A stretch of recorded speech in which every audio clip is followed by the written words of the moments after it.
That's me. Oh, Jesus. Oh, Todd. Todd needs a high chair over there. We have 1 minute. One. 1 minute? 1 minute. Where's William? Okay. Who? Who? William who? Who? I don't know. What are they here for? Seriously, what are they here for? Mike. Mike. What's Julie, how are you? I'm going to put it on the table. You know what? You're the man.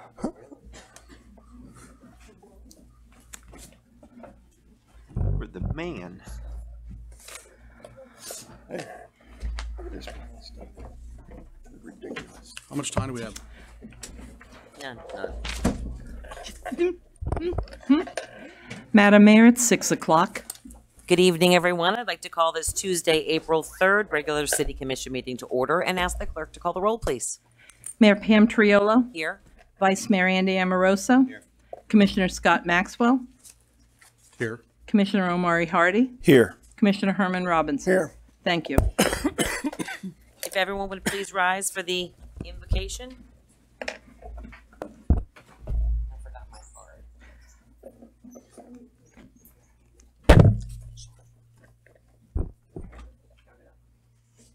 Dear God, we come today to bow our heads and open this meeting in prayer. We ask that you would bless our speakers and that you would bless our time together today. May we grasp those things that you want us to understand. May our hearts always be ready to respond to you and your wisdom. We pray these things in Jesus' name. Amen. Commissioner Robinson, would you lead us in a pledge? I pledge allegiance to the flag of the United States of America and to the republic for which it stands, one nation, under God, indivisible, with liberty and justice for all. I've done it before. Present arms. Thank you. Okay. Additions, deletions, reordering. Do we have any? Yes, Madam Mayor, under item 5, we have a proclamation acknowledging the Little Free Libraries. And under item 14, City Attorney's Report, it's amended to add the Sunshine Law and Public Records Report. Okay. Madam Mayor, Yes. I'd like to pull G from the consent agenda for conversation. Item G from consent agenda, safe built. And we would move that to New business? new business, item A. This is G from consent. I'll entertain a motion to accept the agenda as amended. So moved. Second? Second. Seconded by Commissioner Robinson. All those in favor state so by saying aye. Aye. Aye. All those opposed? Motion carries unanimously. Okay, moving on to our presentations. We've got a full roster of presentations. Let's see. Our first up, a presentation by Teresa Miller regarding the Lake Worth Playhouse. Two of you? Awesome. Excellent. I know that face. Would you do me a favor and read this out to the commissioners and to the city manager? I'm introducing the Playhouse as a member of the board, but I want to be sure that everybody acknowledges that Stephanie Smith, who is the executive director, is here this evening. Oh, don't look at me like that. And if there are any in-depth questions you've got, that's the lady to talk to, or to Daniel. I'm giving you a Cliff Notes, very abbreviated Cliff Notes background on the Playhouse, just so everybody is up to date where we've been, where we're going. Back in 1953, Richard Sorgini, and you may recognize the name as a local attorney, driving to West Palm, was going to go to the theater. Light bulb went on. There's no theater in Lake Worth. Came back to Lake Worth, started talking to people, had no money, no venue, came to the city, thank you, and upstairs in this building on the 3rd floor was where the first play was presented for Lake Worth Playhouse. That, and by the way, they went door to door raising $300 so that they could get a play to produce at the Lake Worth Playhouse. That went on until 1975. At that point, the theater building was purchased. It is, and I quote, Oakley Theater, which is the oldest building on the register of the Art Deco Society of Palm Beach County. I encourage anyone who has not been there, go in, take a look, enjoy a play, but you'll see it's a magnificent building on the interior. After the Playhouse, the Stanzik Theater was purchased in 1986.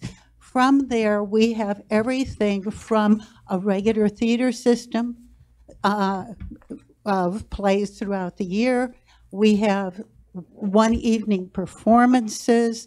We now have Black Box, which is small theater performances in the movie theater, and many outreach programs. The goal is to serve the community and work with the community. I'm going to turn it over to Daniel because he is the creative director and can speak in a great deal more depth. Hello, everybody. Thanks for having us here tonight. As you know, we've been in operation for 65 years.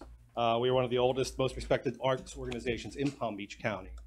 But that's not what I want to focus on tonight. A lot has talked about our history and what we've done in the past. I want to get into a little bit of a report that we had conducted with the Americans for the Arts and the Cultural Council of Palm Beach County. We were required to conduct surveys over fiscal year 2017. We had to get a total of 500 patrons to fill out these detailed surveys. And the data that we mined from that, I mean, we are a partner with restaurants in the area. We do a lot in the area as far as bringing in tourists or residents to see a show, but this gave us some specific numbers I'd like to share with everybody. Now, during our 2016-17 season, which was last season, 27,713 people came through our doors to attend a live show, event, or a film. Now, as you all know, when patrons attend a cultural event, they pay to park their car, they purchase dinner at a local restaurant, they shop in the downtown stores and galleries. They have dessert or a drink after the show. The study found that the typical attendee spent $54.44 as a direct result of their visit to the Playhouse. That's not including the ticket. Non-residents spent an average of $113.19 per person.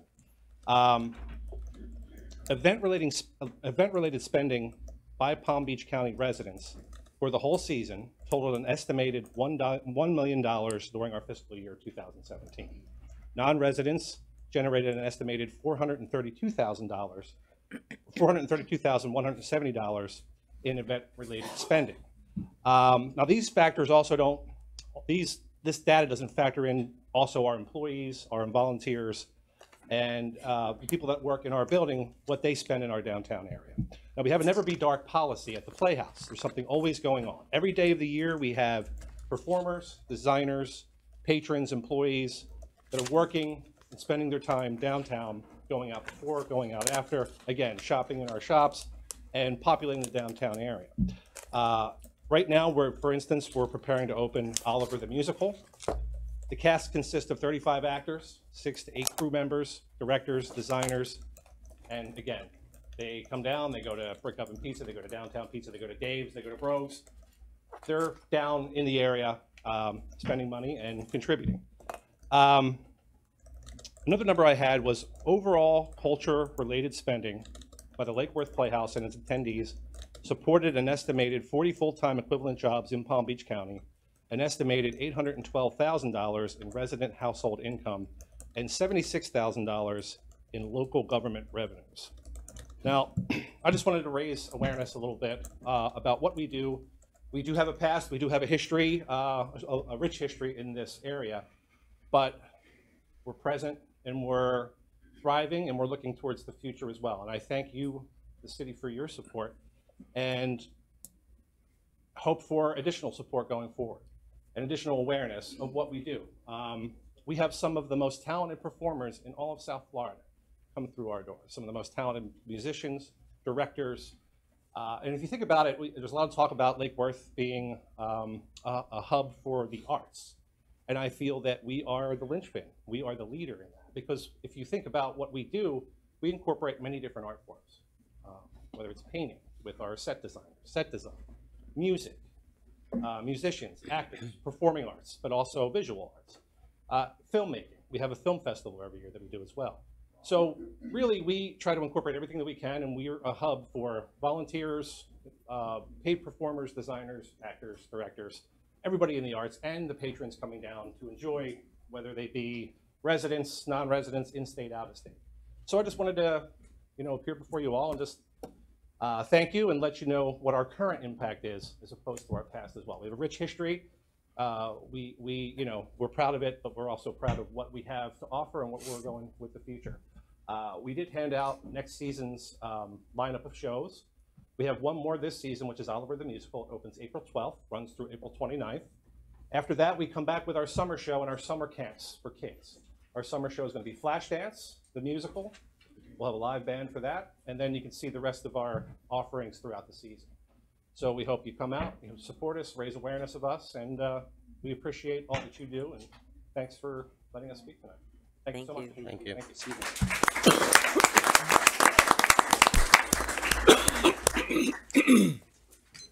Okay. Thanks. You can bring them. Sure.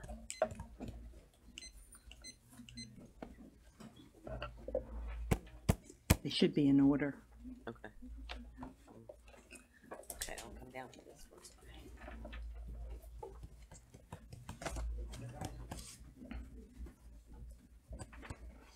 Okay, up next, our proclamation declaring April 2018 as Water Conservation Month. I got a lot of whereases and proclamations, so bear with me.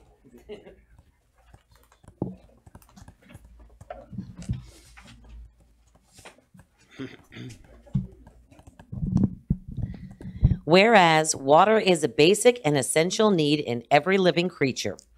And whereas the state of Florida, water management districts, and city of Lake Worth are working together to increase awareness about the importance of water conservation. And whereas the Florida section of the American Water Works Association has designated April, typically a dry month when water demands are most acute, Florida's Water Conservation Month to educate citizens about how they can help save Florida's precious water resources. And whereas Lake Worth has always encouraged and supported water conservation through various educational programs and special events. And whereas every business, industry, school, and citizen can make a difference when it comes to conserving water. And whereas every business, industry, school, and citizen can help by saving water and thus promote a healthy economy and community. And now they are already vested in me, do hereby proclaim April 2018 as Water Conservation Month.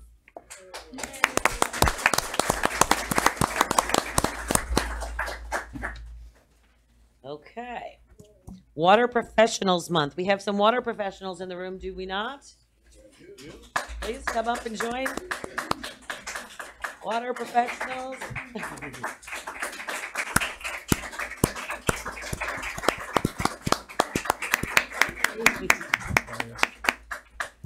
Good to see you. Else? Okay.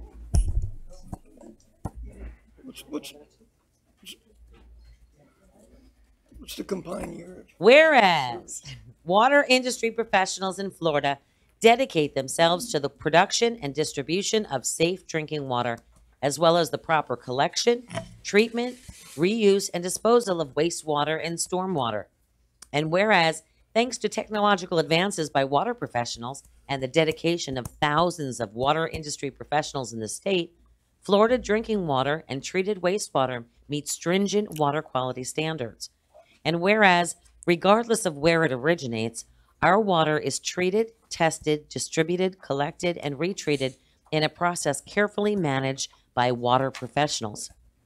And whereas water professionals at local public water and wastewater agencies work 24 hours a day, 7 days a week, maintaining and upgrading their system, planning for the future, and improving the safety and resiliency of local water supplies. And whereas the success that we have experienced thus far and the success that we will have in the future is made possible by tremendous commitment and efforts of Florida's water professionals. Now, therefore, I, Pam Triolo, Mayor of the City of Lake Worth, Florida, by the virtue of the authority vested in me, do hereby proclaim April 2018 as Florida Water Professionals Month.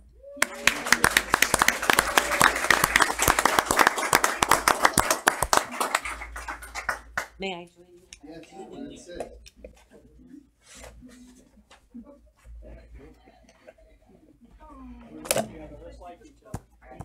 It's like water and oil. What's the combined years of service?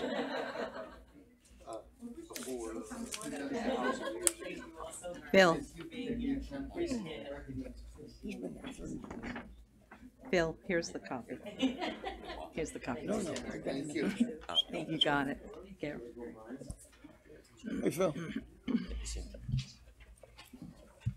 Well done. Hey, Okay, item appreciate the G.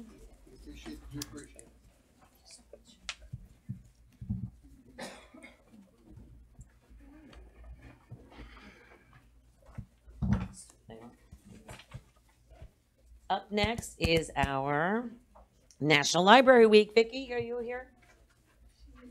Cindy's here. Oh, she told me she'd be here. Cindy's here. Cindy's here. And so. Come on up here, Missy.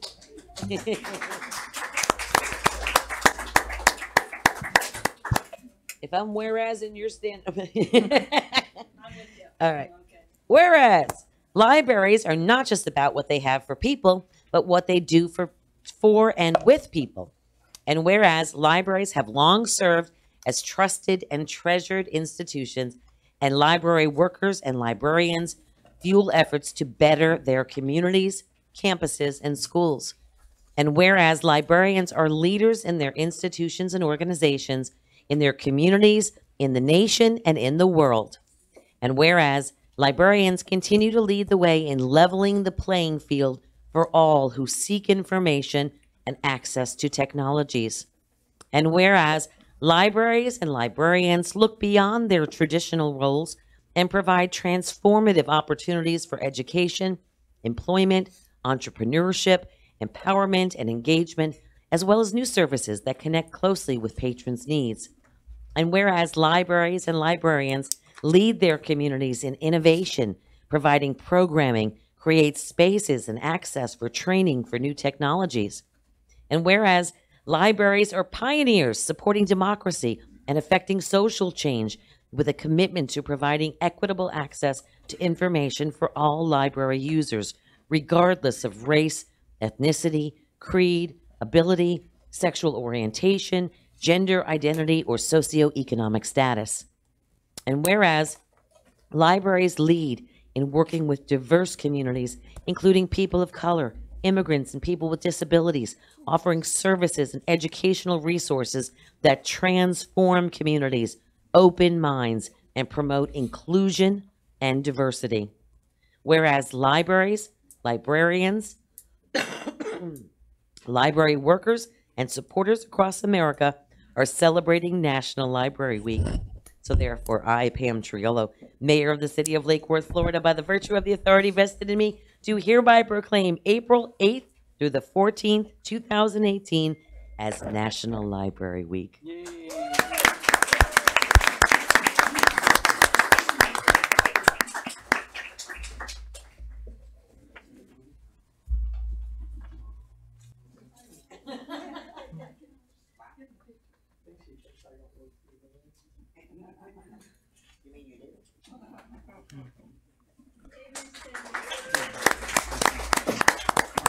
You got two more. Two more? Mm-hmm.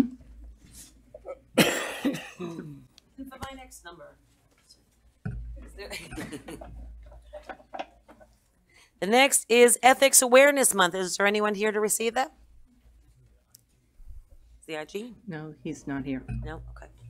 I'm going to read that from here. Whereas ethics is a set of values that consistently guides our behavior, and as applied to government, it is essential to the proper conduct and operation of the government.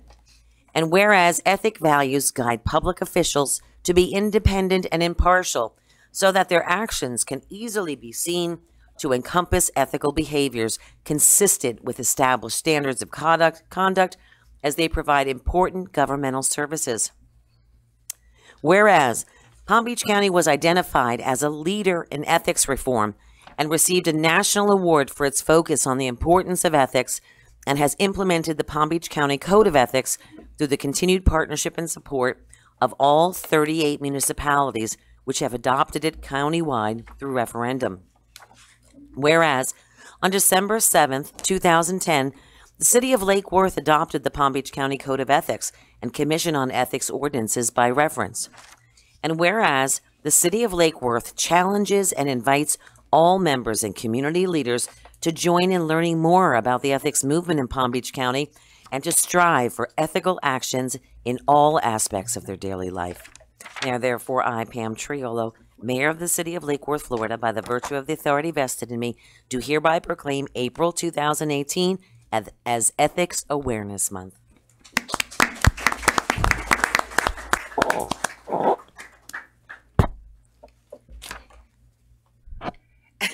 Autism next. Anyone here from Autism Awareness? Okay. Whereas autism is a complex neurobiological disorder that typically lasts throughout a person's lifetime and is part of a group of disorders known as autism spectrum disorders, or ASD. Whereas autism affects all persons, regardless of race, religion, socioeconomic status, or geography. And whereas ASD are the fastest growing serious developmental disabilities, making these disorders more common than pediatric cancer, diabetes, and AIDS combined. And whereas individuals with ASD and their families face tremendous and overwhelming challenges in accessing and navigating the complex programs and services for these disorders. And whereas individuals with ASD are valuable and talented citizens. Now, therefore, I, Pam Triolo, Mayor of the City of Lake Worth, Florida, by the virtue of the authority vested in me, do hereby proclaim April 2018 as Autism Awareness Month.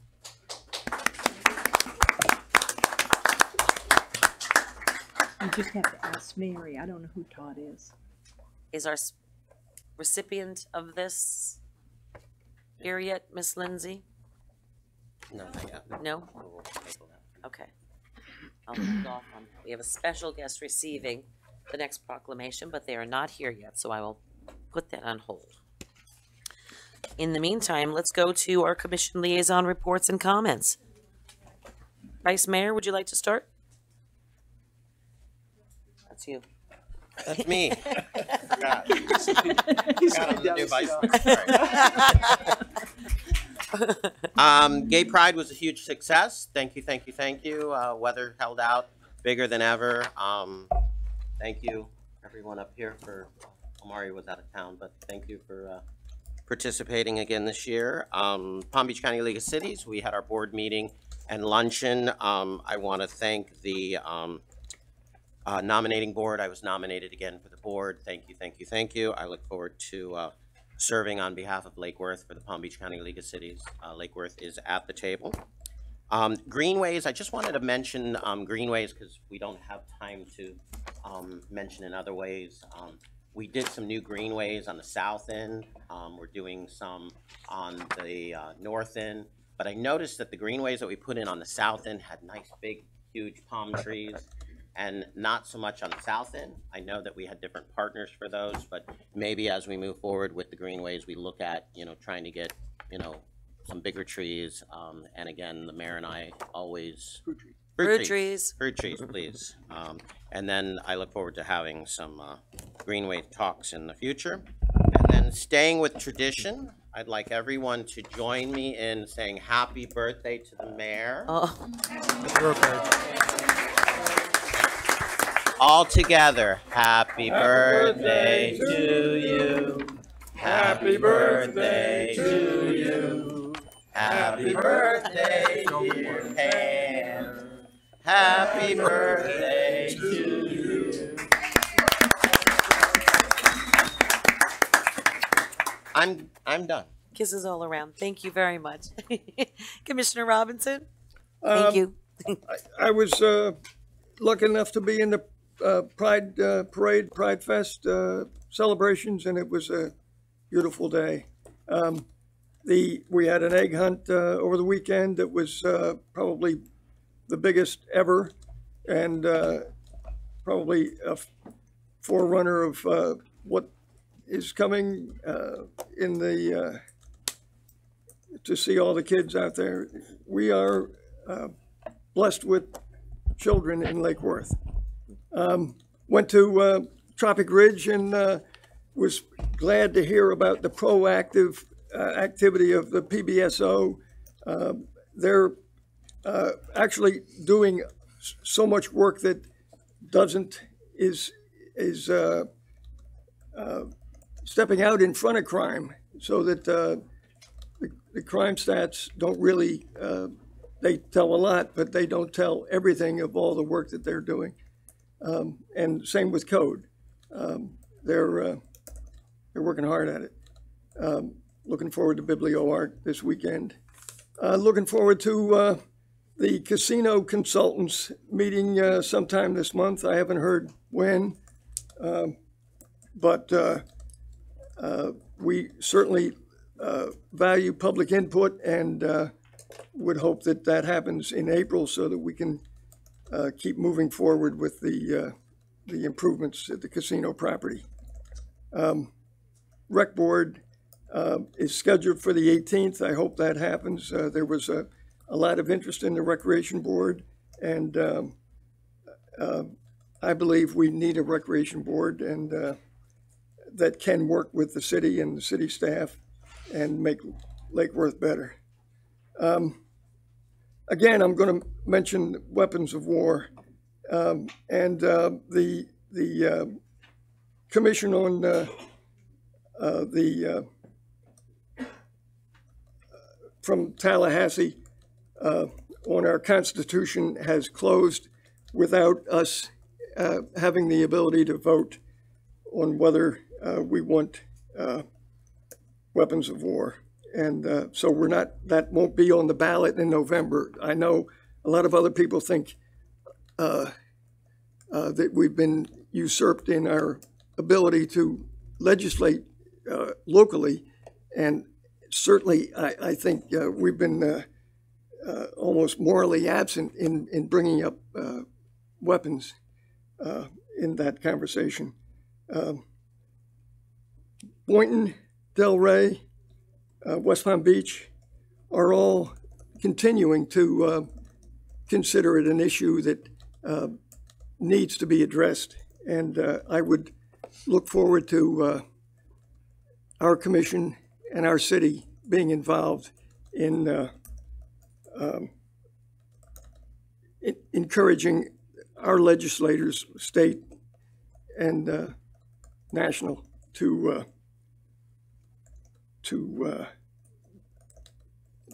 we're not talking about the Second Amendment. We're just talking about weapons of war that need to be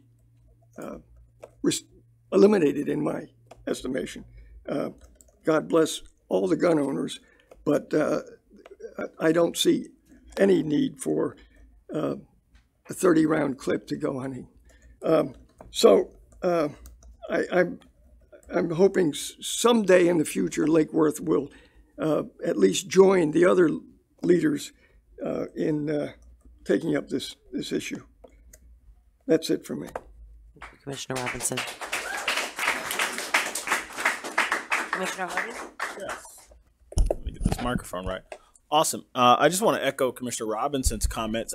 I got an email from a constituent who asked me to bring it forward that we ban assault rifles just in the city of Lake Worth, and I had to let him know that the legislature made to some extent our local elections pointless when they basically take the ability of cities, to govern just kind of out of our hands, right? So basically the legislature said that cities aren't allowed to pass any local ordinances about guns or anything like that. And as a matter of fact, not only are we not allowed to do it, if we were to do it, right, in contravention of the legislature, we would be personally liable, right? We'd be personally liable for a fine of several thousands of dollars. If anyone were to sue the city or to sue us, right, we would be personally liable for our own legal bills. We'd have to pay for that out of pocket. And so that, I just had to gently let him know that that's something that I'm not interested in doing. But what we can't, and removed from office, right, by the governor, and basically have our elections, nullified and invalidated, right? So basically, I had to gently let this gentleman down. But I did speak to the city manager about passing a resolution that we can transmit to Senate President Bill Galvano, incoming Senate President Bill Galvano, and incoming Speaker of the House, Mr. Jose Oliva, basically that we support the banning of assault rifles, not just obviously in our city, but in the state of Florida. I think that's important. Although, some people say, hey, that's a state issue, that's a national issue, it's unimportant, it's not germane to the city. The fact is that there are people in the city who expect us to speak for them and for their values. And I hope that we can do that in the next regular meeting. So thank you, Mr. Robinson, for speaking out on that. So I was out during Pride Fest. I was visiting family in cold Detroit. I am very, very happy to be in South Florida. I was able to stop by for a short time at Tropical Ridge. I was able to get a part of the presentation from PBSO, who had one of their sergeants who's in charge of the street team come by. If you have not had at your own neighborhood association a sergeant from the street team come by and talk to you about the workings of that aspect of PBSO, I suggest that if you're a neighborhood association president that you do it, because it's extremely interesting. And you get a lot of the answers that the road guys aren't really able to give you because they get into the nitty gritty. The other thing was that Yolanda gave a fantastic presentation about code enforcement and about their very special efforts to clean up the city. That's obviously something that I think is very important, bringing every property up to standard, up to code. And I was very happy to see that for the time that I was there. That's all that I have. Thank you. Just a couple of quick things. First of all, in attending some of the neighborhood meetings, there seems to be some questions out there as to the process to be employed by the neighborhoods should they decide to do a neighborhood cleanup.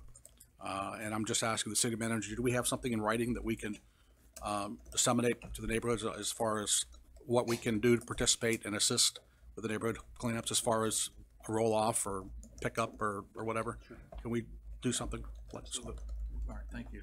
Also, speaking of neighborhoods, I'm looking forward to the rollout of the meetings, city manager, that we spoke of with the neighbor leaders 3 or 4 times a year. Have we been able to get into that area yet? You know what I'm talking about? I do know. Okay, you give me this look like what I'm talking about. Okay, so. Trying to catch up with you. I got so many things here. All right, so we really do need to get that on track. Also, Pride Fest was a blast. I do need to going forward, I'm gonna need some help with the beads because I just can't get the beads out fast enough. But I had a great time. Floffing, did anybody go to the floffing event? That was a good time, that was a hoot. And I'm guessing they probably had a couple hundred people. It seems like that event, as well as the Pride Fest event, gets bigger and bigger every year. Also, speaking of League of Cities, I don't know if I have told you folks or not, but I was appointed the second vice chair of the Small Cities Committee for the National League of Cities. And basically what that means is I will move up to the leadership ranks, and in 2020, elected leaders from around the country will be converging on Lake Worth to find out all the wonderful work that we've done here in the city. Yeah. So we have a chance to showcase ourselves in 2020. So hopefully we'll have a hotel by then, but we've got a lot of good stories to tell, and I'm anxious to share that with leaders from around the country. That's all I've got. Thank you so much. Yeah, I was floufing. I confess, I floufed. It was amazing, and I actually came in 3rd place. But I found out, yes, thank you. But I found out that you simply have to buy mulligans to come in 3rd place. Of which I didn't purchase as many as the first 2 winners. That was Anthony Murata and Ben Ellis. Ben Ellis, I think, purchased over 200 mulligans. So he was definitely in 1st place. But it all goes to help the neighborhood association, the Downtown Jewel Neighborhood Association. And I actually got my husband out there for the first time ever. So we had such a great time. Thank you, everybody in Downtown Jewel. It was so much fun. Pride Fest was a blast, too. Not just the parade, but, of course, the festival at Bryant Park was amazing as well. Some interesting things. I sit, I don't often talk about this, but I sit as the chair of the pension board. And this morning we actually had our actuary in, and just to give you a brief overview on it, the state of the pension right now for the city, for our employees, is looking really, really good. You know, we finally are smoothing out the rough years back in 2008, 2009, when it had, you know, when the economy tanked and whatnot, and we had some tremendous losses. So actually things are very solid and very stable, and things are looking very good. We should have another report coming up. Also looking off, paying off our, I can't even think of the word now. Corinne, help me. Paying off our unfunded liabilities and our unfunded debt.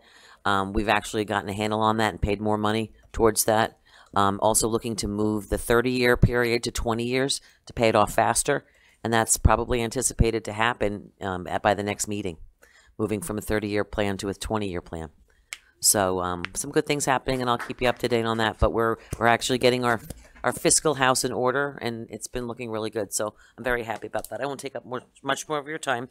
I will go, I'm sure, after campaigning, you're tired of hearing from politicians. Let's go. Let's go to what you have to say. This is, these are our public participation of non-agended items and consent agenda items. I see some new faces in the audience.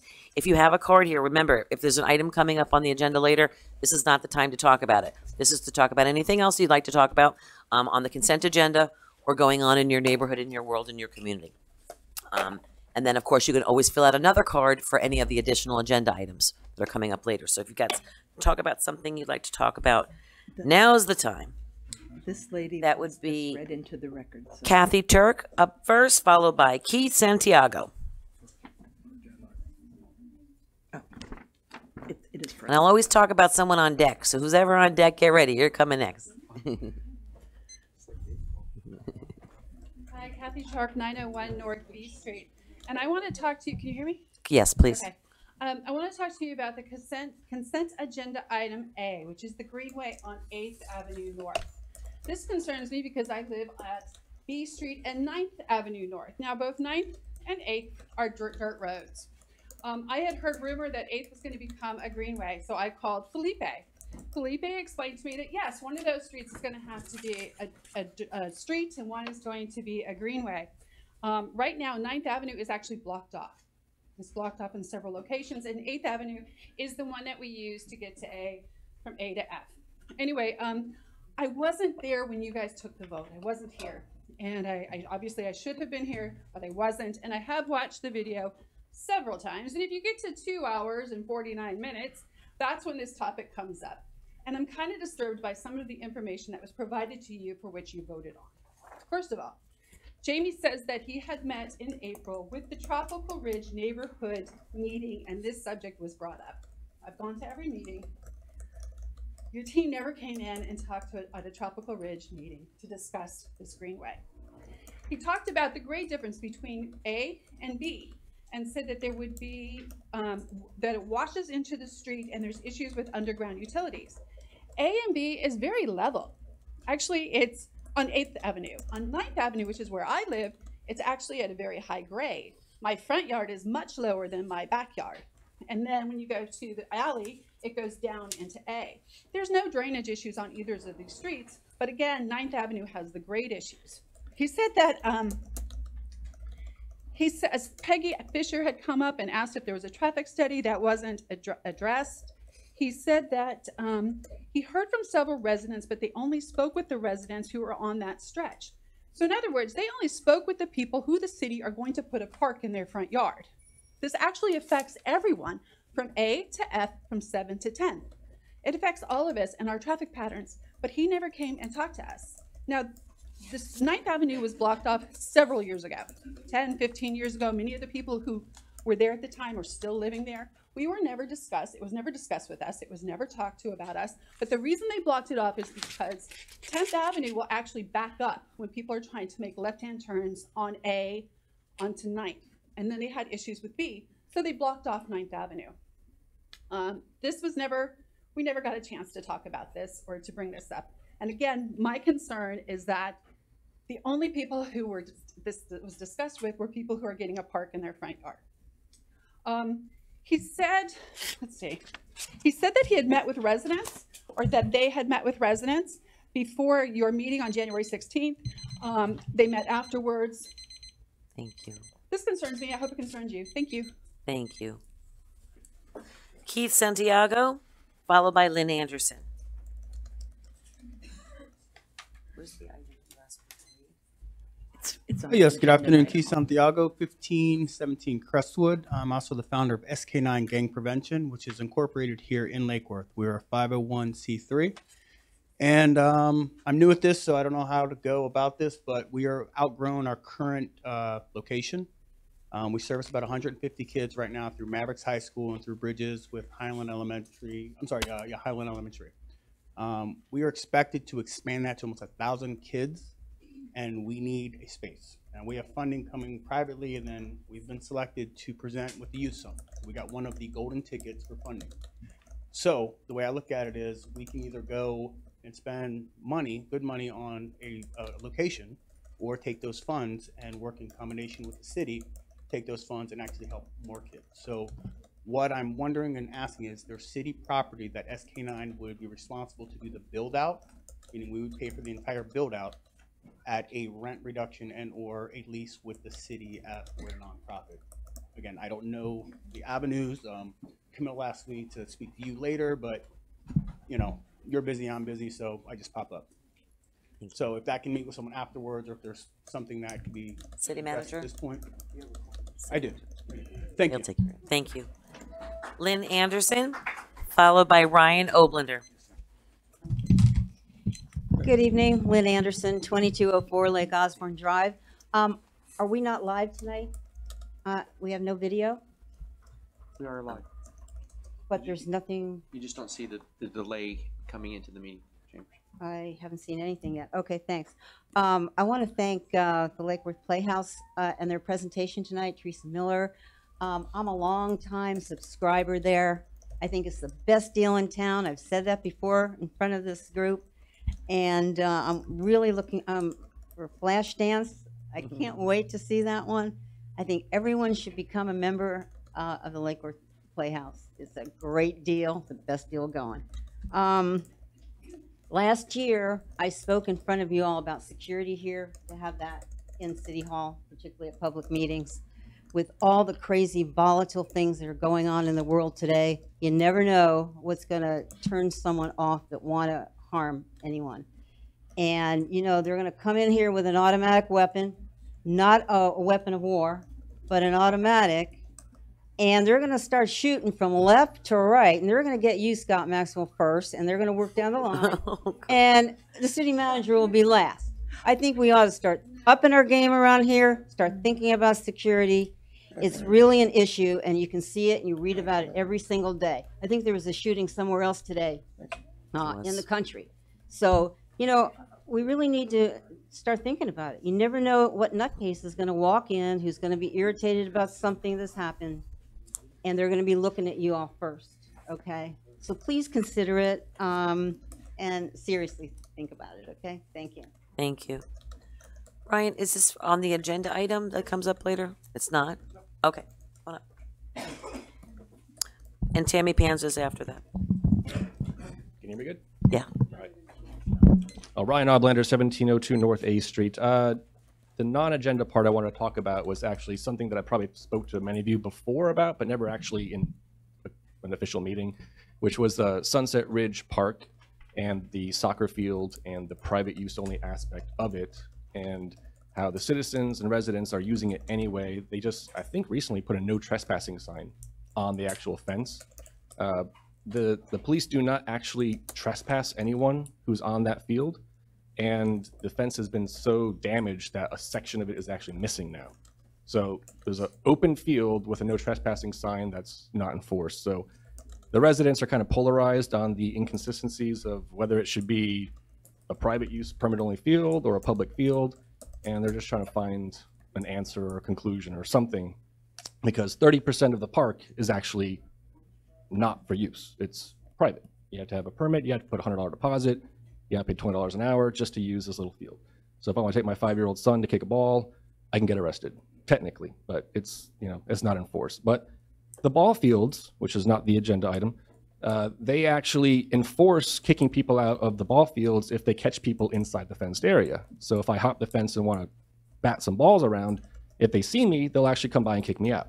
So they enforce it there. They don't enforce it in Sunset Ridge. Some new neighbors, new faces have been saying that they saw the playground inside the ball fields, but it's only allowed to be used once the gates are unlocked, which means a private party has paid for a permit. Now the gates are open and we can actually use the playground. But when the gates are locked, the public who technically owns the park, pays taxes on it, they can't use that playground because it's locked.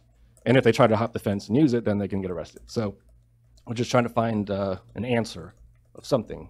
I don't know what, honestly, to get that, either the park open, or not the park, the playground available for use, or the soccer field available for use, or something that would make everyone happy, which is, I know, hard to use. And we're trying to get with PBSO because junkies are using the Sunset Ridge Park bathroom more and more and stumbling out. And we're trying to get more people to use the park so they have, you know, less encouragement to go there and private and do those things. But it's a work in progress. So.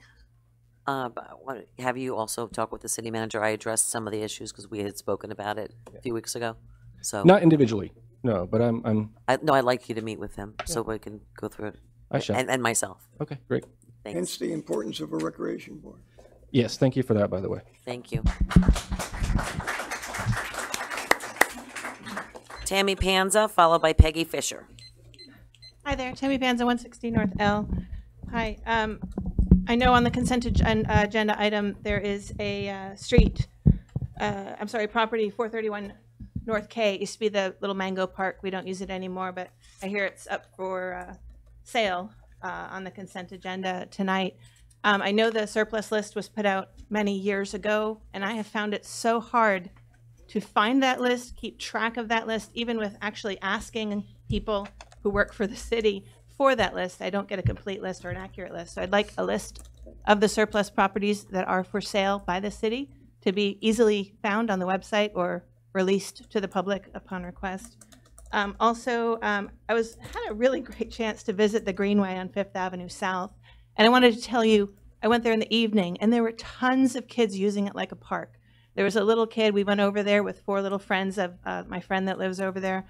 He's riding over there on a bicycle. It's the only bicycle in this family of 4 kids. And the bicycle does not have a tire in the back. It just has a rim, and he's pedaling it over. And they're all excited because we're walking over to see the Greenway, and the parents allowed the kids to walk with us. So I would love to see some sort of, maybe a little bit more equipment, maybe some park items. I don't know what's going to be going on in Tropical Ridge as far as parks, but the kids are using the Greenway like a park. Also, I really, really want to say we need to make sure that people are not driving on those greenways. There's a few people, I guess, that have gates on the greenway portion instead of on the front portion. There's potential where a car could drive on there and hit some of these kids. Third, Paint Your Heart Out visited Tropical Ridge 2 weekends ago, and we painted another house for a neighbor in need. I don't know if there's any way that you can mention in the Lake Worth newsletter, put it on the website about Paint Your Heart Out and rebuilding together of the Palm Beaches for low income or reduced income or veteran or disability homeowners, single-story homes. There is potential to get your house painted for free by a group of volunteers on various days.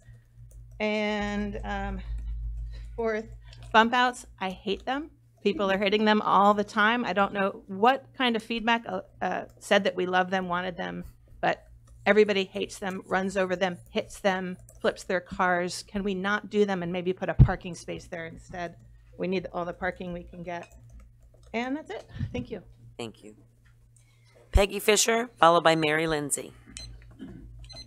Peggy Fisher, 508 North A Street. Greenways, I think they're great. I think they add to the city. Comments were made about the 5th Avenue South Greenway. That's spectacular. Not so 5th Avenue North, not so 7th Avenue, which is half road, 7th Avenue South, and half walkway with green. If we're going to do greenways, let's treat all of them equally and maintain them and not have brown grass and dead trees and not trees that fall over and landscaping. There's a great disparity among our greenways.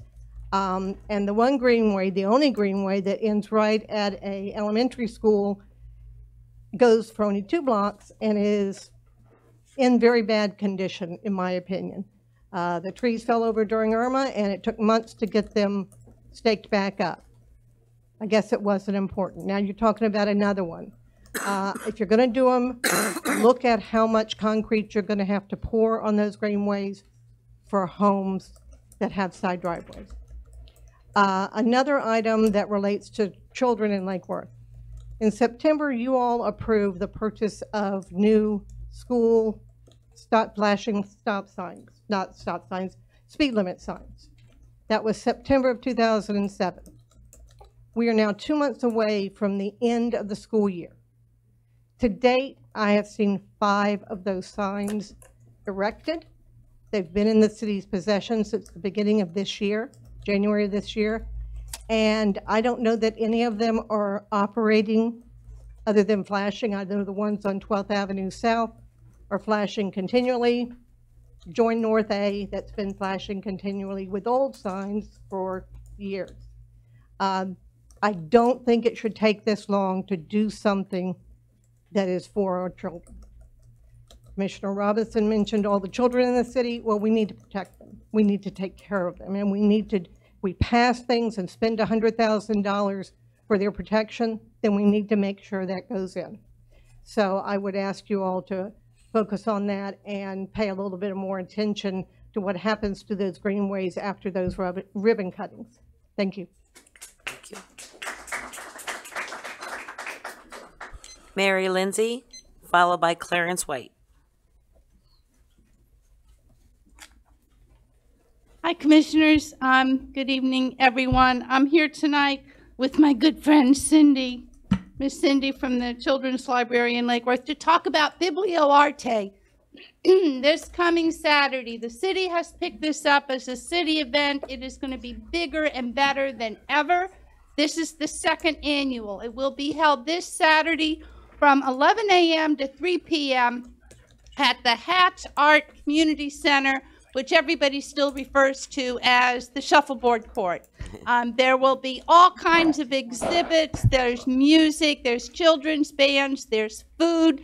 The creator of Little Free Libraries is actually going to be here, and we're going to be celebrating Little Free Libraries throughout this whole BiblioArte fun event. There's going to be a Little Free Library Village, where people can see Little Free Libraries actually built. Button Sprakovich, who is one of our more prolific Little Free Library artists, will actually paint one right on site. And we will have thousands of wonderful children's books and books for grown-ups to give away. I'm going to let Cindy talk a little bit more about BiblioArte. Of course, we'll have crafts for the kids to do as well.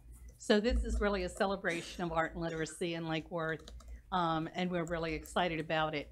We're also going to be recognizing the families who completed our Table Talk program, the 12-week program that they went through. They'll be receiving a gift from the city and a certificate. So if any of you would like to come at 12:30 for recognizing our Table Talk families, they're there to talk about the Table Talk program and how it went. And then at 2 o'clock, Todd Bowl will be talking about Little Free Libraries and how people can get a Little Free Library on their property, and just about the movement in general. So you're all invited to come. I hope you do. And enjoy. The band from Highland will be playing, their drum corps will be playing, Barton's band, and when Todd Bowl comes, he's in Miami right now, but when he comes tomorrow, they'll be talking to the students at Highland Elementary and Barton Elementary for a couple of days about Little Free Libraries and literacy and how much fun it is to read. So it's a great event, and I really appreciate the fact that the city has embraced it. Me too. Thank you.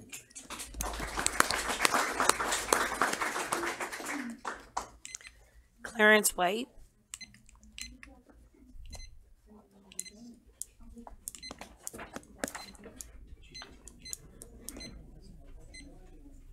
Welcome. How should I put it? I filled out that card there, basically. Would you like me to read it? Oh, sure. Okay. Is it Flags of Our Father? Yeah, Flags of Our Father. Flagsofourfather.com. advertises $10 million. What I basically was writing down is flagsofOurfathers.com, a place where basically Americans will basically come to and show their appreciation for their country, their flags. It would be set up in each state, each Vietnam. It was just something I dropped down, but would have basically wanted you to Vietnam, but whenever you give it, Okay. you know, it reached there. Though. They're looking for donations of any kind. Set Saturday on Auditorium Place in each state and arena. Yeah, and area. each state, each Vietnam, they would set it up and basically do it for their communities and so forth. We'd have to go basically go in more.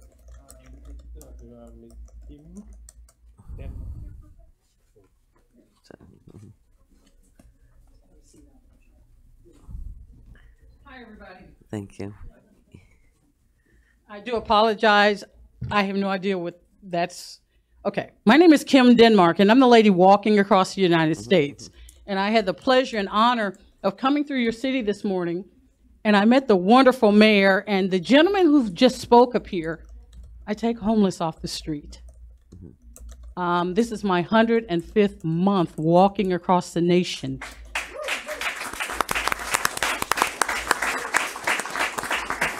Clarence, I will work with you privately on that.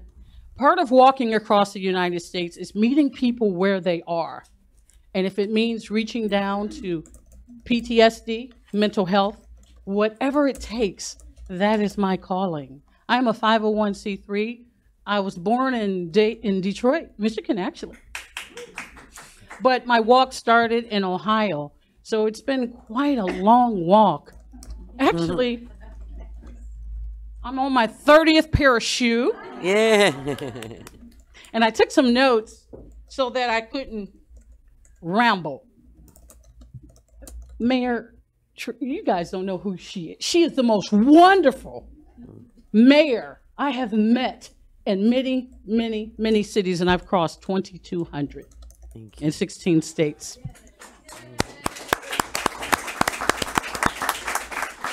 I didn't know I arrived on her birthday.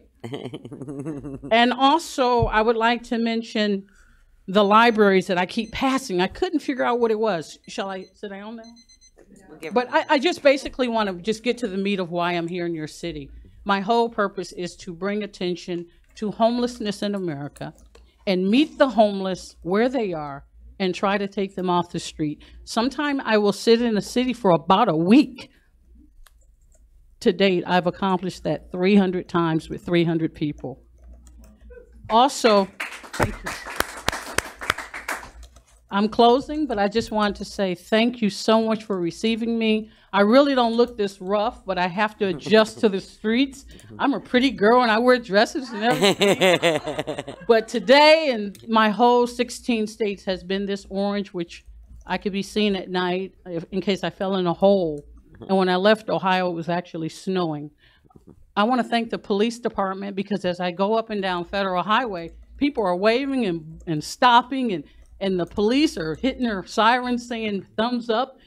I love you guys. I will never forget Lake Worth. I will be in your city for about another few days because I can't leave now. I love it that much. And I'm going to sit down now. But thank you. God bless you. And I am self-financed. So I got a bucket in the house. Sweetheart. Oh, Sophie. Okay. You got one? What do you need? Hold on, yeah. You got it.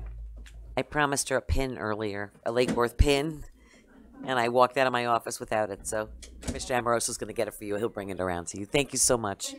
Thank you. Are there any more cards? That's it, Madam Mayor. Okay. Let's move on to the approval of the minutes. So moved. Moved by Commissioner Hardy. Do I have a second? Second. Seconded by Vice Mayor Pro Tem. And all those in favor state so by saying aye. Aye. Aye. All those opposed? Motion carries unanimously with Commissioner Amoroso away from the dais.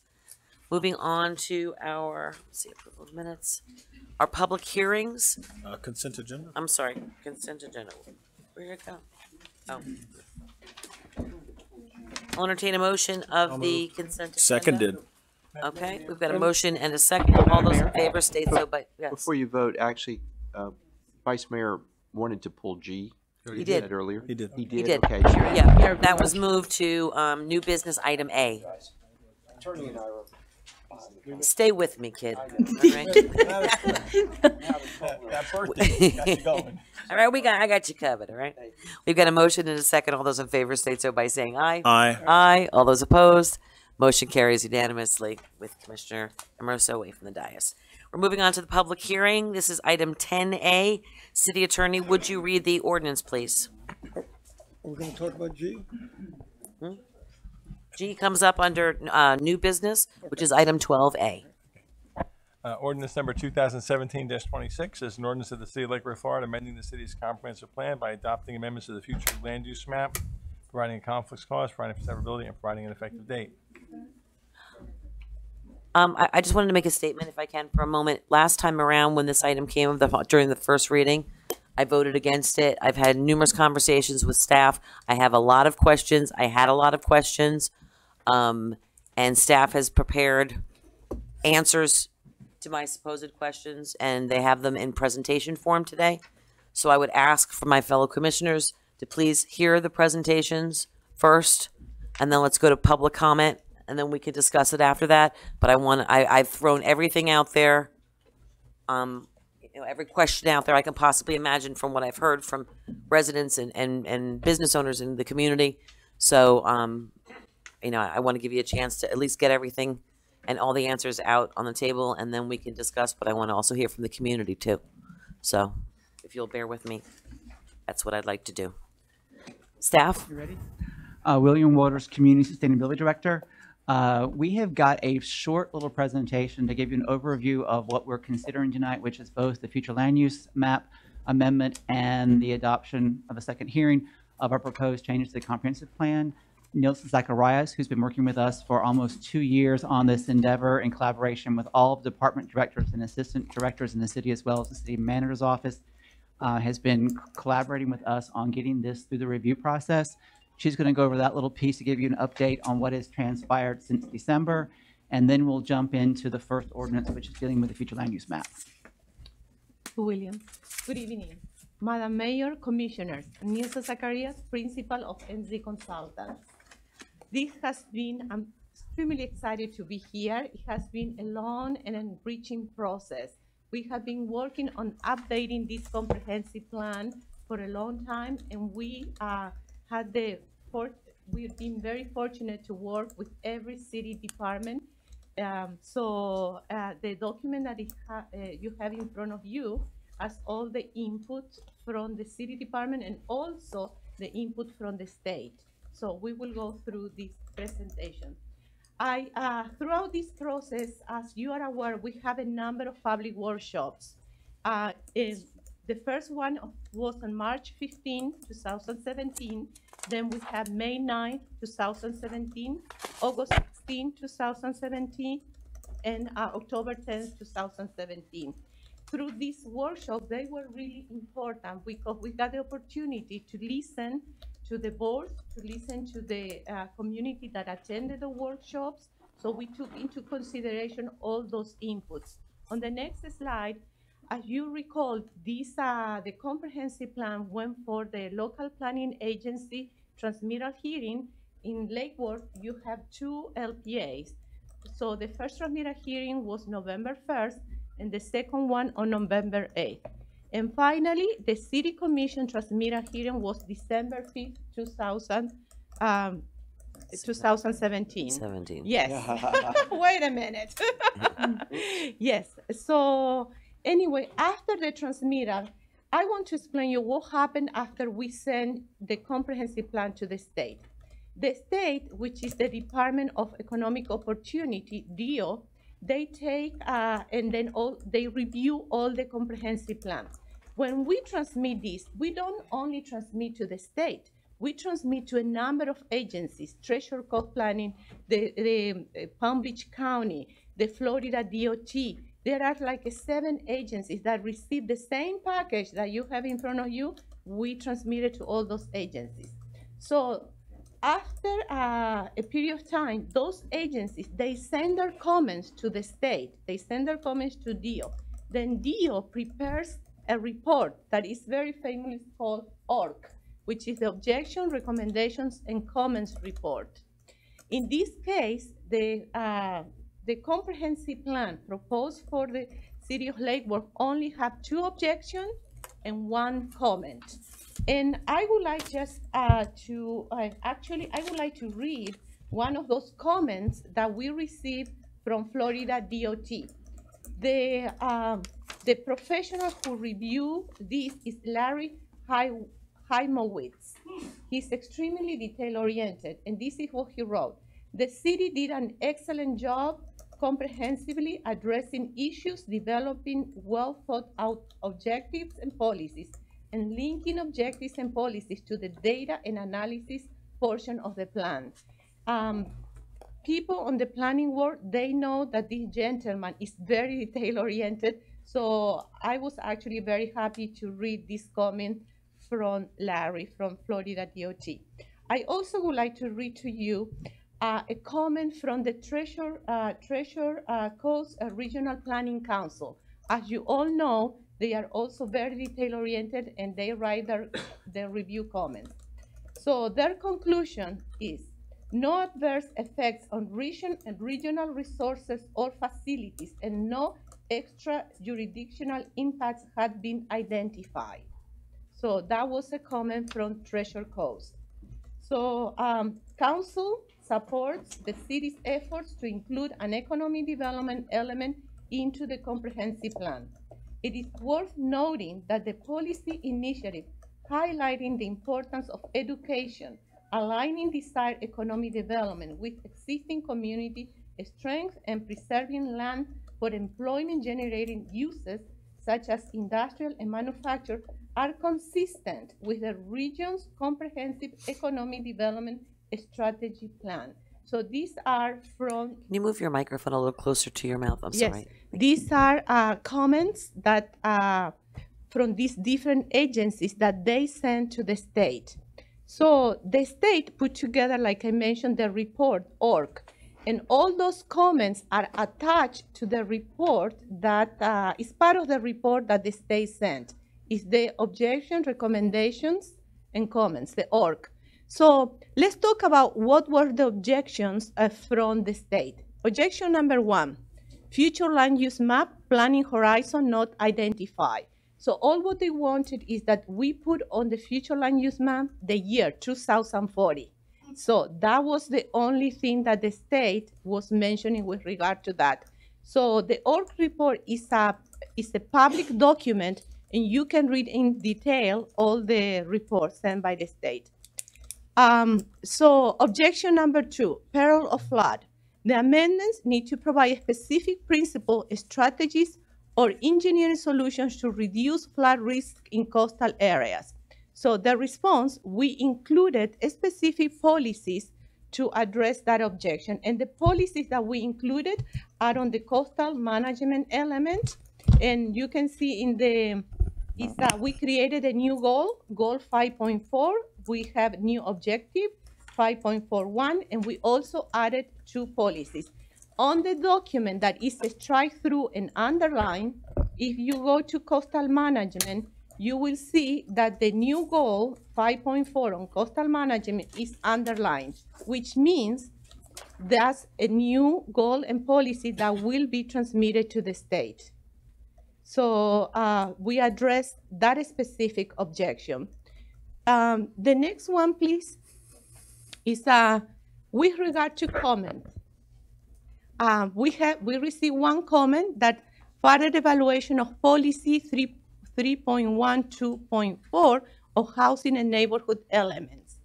So basically, staff even contacted the state to further clarify their concerns. Their concern was with regard to affordable homes and workforce homes. So we basically respond to the state that the data indicates that average housing values are below the county's price range. Half of the city housing stock is rental. So as I mentioned, and that was just a comment. wasn't even an objection from the state. And we have more data to support this. Keep going. He, I said we're going to go through the presentations. if we can. Yeah. Thank you. Okay. Please, the next slide. So for here it is some of the tables where we are actually supporting this information that we just mentioned. So as you see in this table, is from Palm Beach County, 30% are renter occupied, and Lake Worth is 51%. With regard to affordability, if you look at the comparison between Palm Beach County and Lake Worth, 70% of the housing stock is below 200,000. So those are comparisons, information that they are part of the data and analysis of this comprehensive plan. And please remember, the state it was a comment. It was not even an objection. They just wanted to receive further clarification with regard to workforce and affordability. Next, please. And now I would like to, I think William would like to mention this. Yes, backing up just a moment. One of the things that we've been working on for the 7 years that I've been here is trying to facilitate a visionary way for Lake Worth to be economically, socially, fiscally, historically, and culturally sustainable. The information that's presented up here in the U.S. Census tracts does not tell an overly enlightening story. Though we've made strides and our incomes have risen since that time in 2010, our housing values have risen, they have not commensurately risen at a percentage rate that would keep us at or above the average of the county. Most of the city is in poverty. Most of the city, as Nelson mentioned, the housing values are below, significantly below the average of the county. So what that means when we are a city of neighborhoods and we're hoping to have healthy neighborhoods, we cannot sustain ourselves with an economic strata that is as low as this or housing values that are as low as this, because we do rely heavily on ad valorem property taxes. So with that in mind, the comprehensive plan and all the things proposed is to facilitate an economically vibrant city that has jobs for people, employment opportunities, educational opportunities, and a wide diversity of housing types, styles, and price points. Hence, the 2040 horizon. What we envision for the city is not going to happen overnight. The planning document, this is a long-range, very big picture idea of what we are setting the stage for, of how we might get to a commendable city that is sustainable, that will be the all the community can appreciate, that will be the envy of the county, and can be the ultimate expression of all the opportunities that I know I've heard from many residents since I first became involved with the city 9 years ago, and as a consultant, and then from all of you. We are at a critical point where it's time to build or set the foundation for the future of the city, or we will not be the city we ultimately want to be. And so the future land use map is a guide. It does not change the zoning. It does not change the height of any properties that are there as it is now. It does establish areas where we do envision that there could be an employment center, or creating enough new development or redevelopment to facilitate multimodal mass transit, which might be a train, it might be an electric car, it might be a high-speed bus, but without additional investment in the 3 areas that are TOD, which have all grown a little bit, there is not enough economic potential there to justify those stations. In addition, we do not have the greatest array of choices of where to place new housing. There is not a lot of vacant land in the city, or land that is of a nature that would encourage a higher price point product. So there were 2 changes that were significant. I've heard about them, at least for the past 3 months. One is going back to a higher density multifamily future land use on South Lakeshore Drive by Bryant Park. It does not change the current zoning. That future land use designation allowing units of up to 40 units per acre does not change the height there. The height now can be 35 feet, and under the future land use proposed change, the height can still be 35 feet and 3 stories. All it's changing is the ability, potentially, for someone to propose putting 40 units, up to 40 units in a building at 40 units per acre. That would require a zoning change, which would come back before you as a city commission under 2 hearings. Again, it does not change the zoning. The other aspect is looking at vacant parcels in the city that are underutilized that could potentially provide an economic driver to improve the city's ad valorem property tax, take some costs off the rolls that we are now incurring. Hence, we looked at the largest parcel of vacant land, potentially for development in residential, which is everybody refers to as the North Ball Fields and the small conservation area west of Vernon Heights.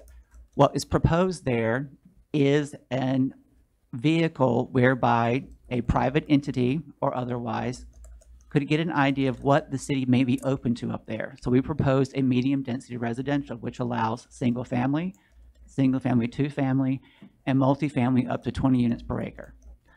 It does not, again, change the zoning.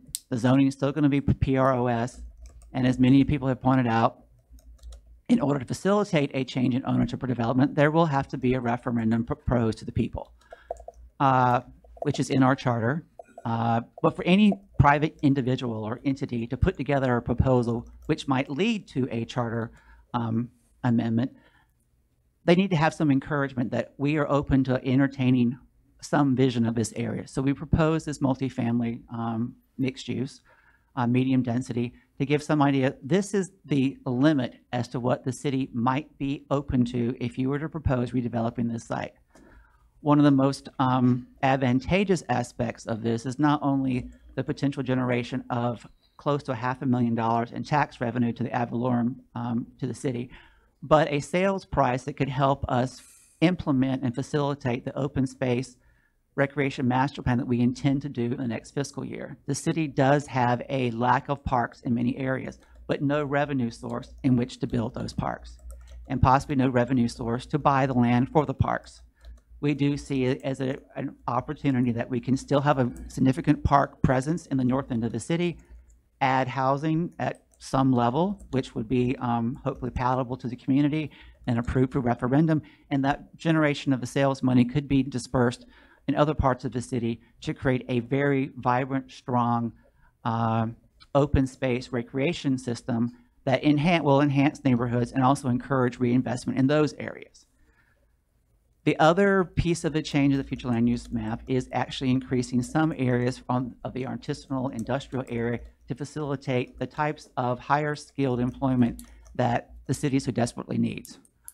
With Lake Worth being located where it is in the central part of the county, it having 2 arteries to 95, close proximity to the port and the turnpike, we should have a very strong economic presence in the county with a strong job base, but we don't.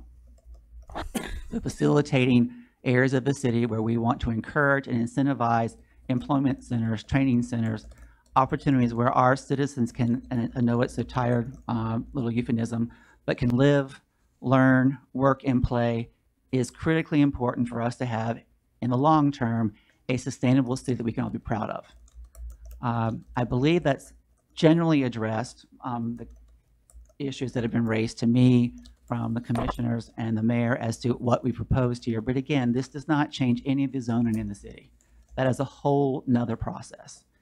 It does facilitate an avenue by which we can set the first stages of a vision for the city to be the Lake Worth that we all really want it to be. And as the city manager often says, we want Lake Worth to be the best version of itself it can be. The future land use map does not introduce high rises to the city. It does not change us to Delray Beach or West Palm Beach. It is a way for Lake Worth to be the best example of itself that it can be. And we're here to answer your questions if you'd like. You just mentioned a referendum. Glenn, did you want to fill us in on? Yes. Under the city's charter, there was a requirement that if the city was to undertake this process, that there would have to be on the ballot a question as to this property. So we would expect that to be a fully transparent process where the city, again, drafted about language after public meetings and the public would have a right to vote on this issue. And it'd be a whole, presumably, discussion about things like park master plan and future use of the property. Okay. All right, I'll entertain a motion on this because we can't open conversation because no motion was made, so someone would make the motion so we can have conversation and get public comment. So moved. Moved by Commissioner Hardy. Do I have a second? Second. A second by Vice Mayor Amoroso. Okay. So again, so what you're talking about is that a referendum would have to be held if in any, because someone was saying that if you changed, I mean, I've been listening and getting many emails and many things, that if you changed the land use map, that the terminology of changing from parks to whatever is the future or intended usage of that spot would make it null and void, that you wouldn't have to have a referendum on it. Oh, no, that's not true at all. The future land use map is, I would say, the first step in a multi-step process, with the ballot being somewhere in the middle of that process. So you're, at this point, really giving the public initial notice that this might be coming down the pike. It's just a future land use map. It may or may not happen. And after the commission takes input from citizens and staff, ultimately you'll make a decision to move forward. And if the decision is to move forward, then you would have the ballot issue and ultimately a zoning issue, which has more public hearings and public meetings. So there'd be ample opportunity for the public to weigh in on this and express their opinions. I would just, you know what, you guys had your questions up, Commissioner.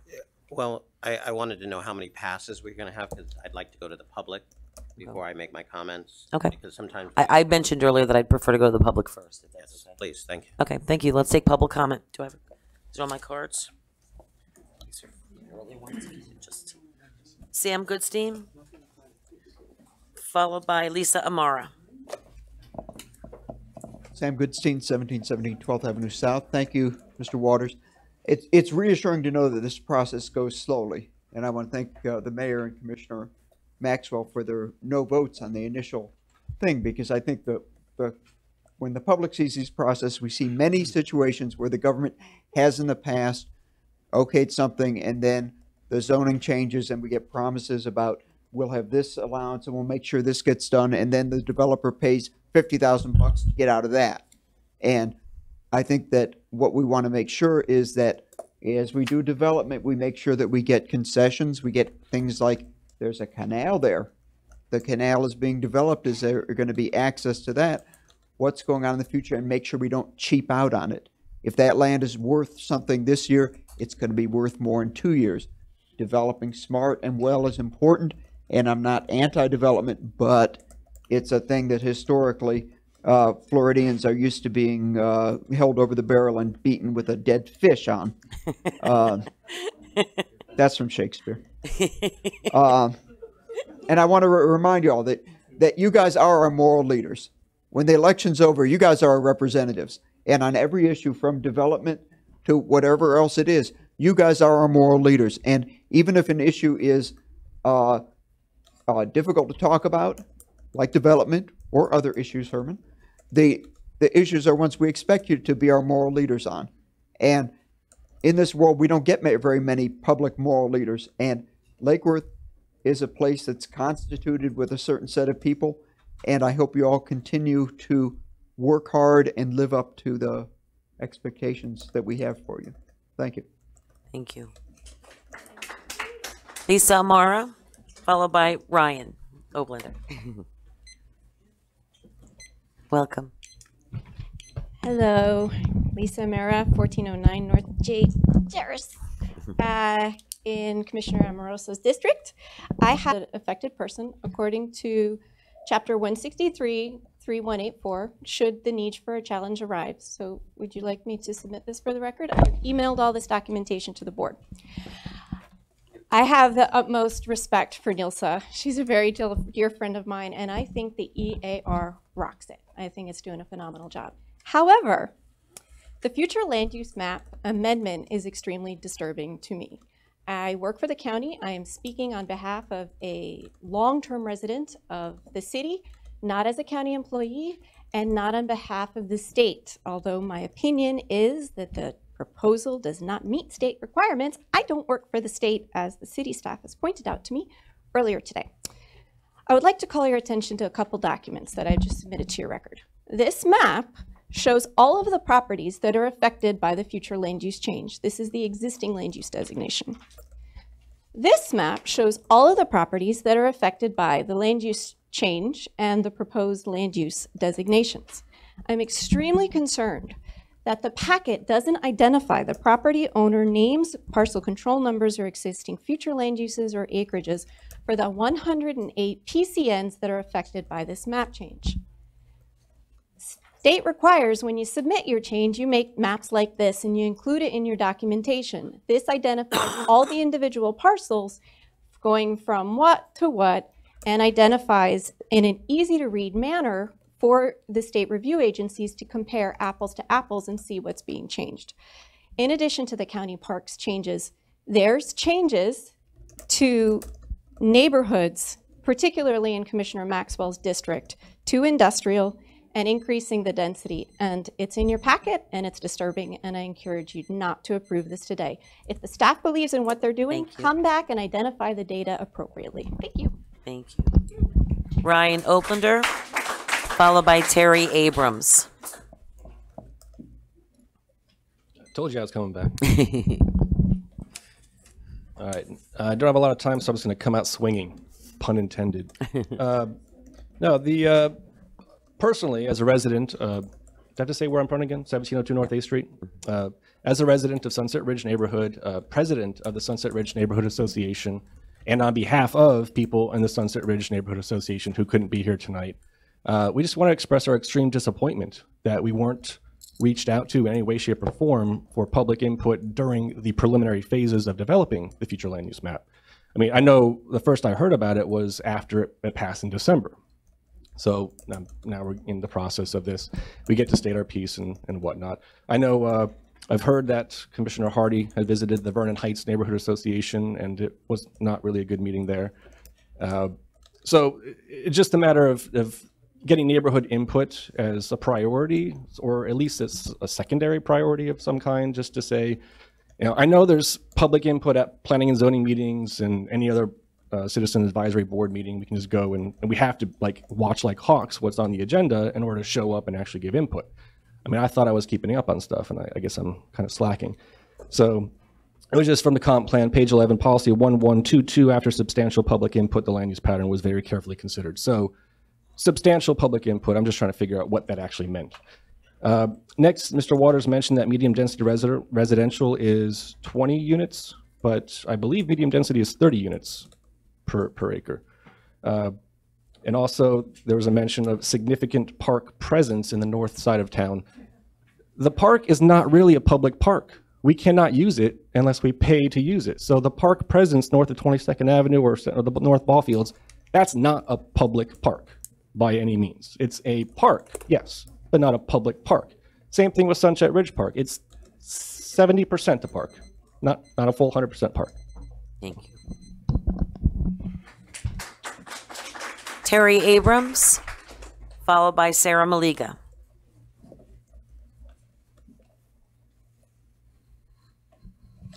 Terry McFadden Abrams, 1701 16th Avenue North. I am a lifelong resident of Lake Worth.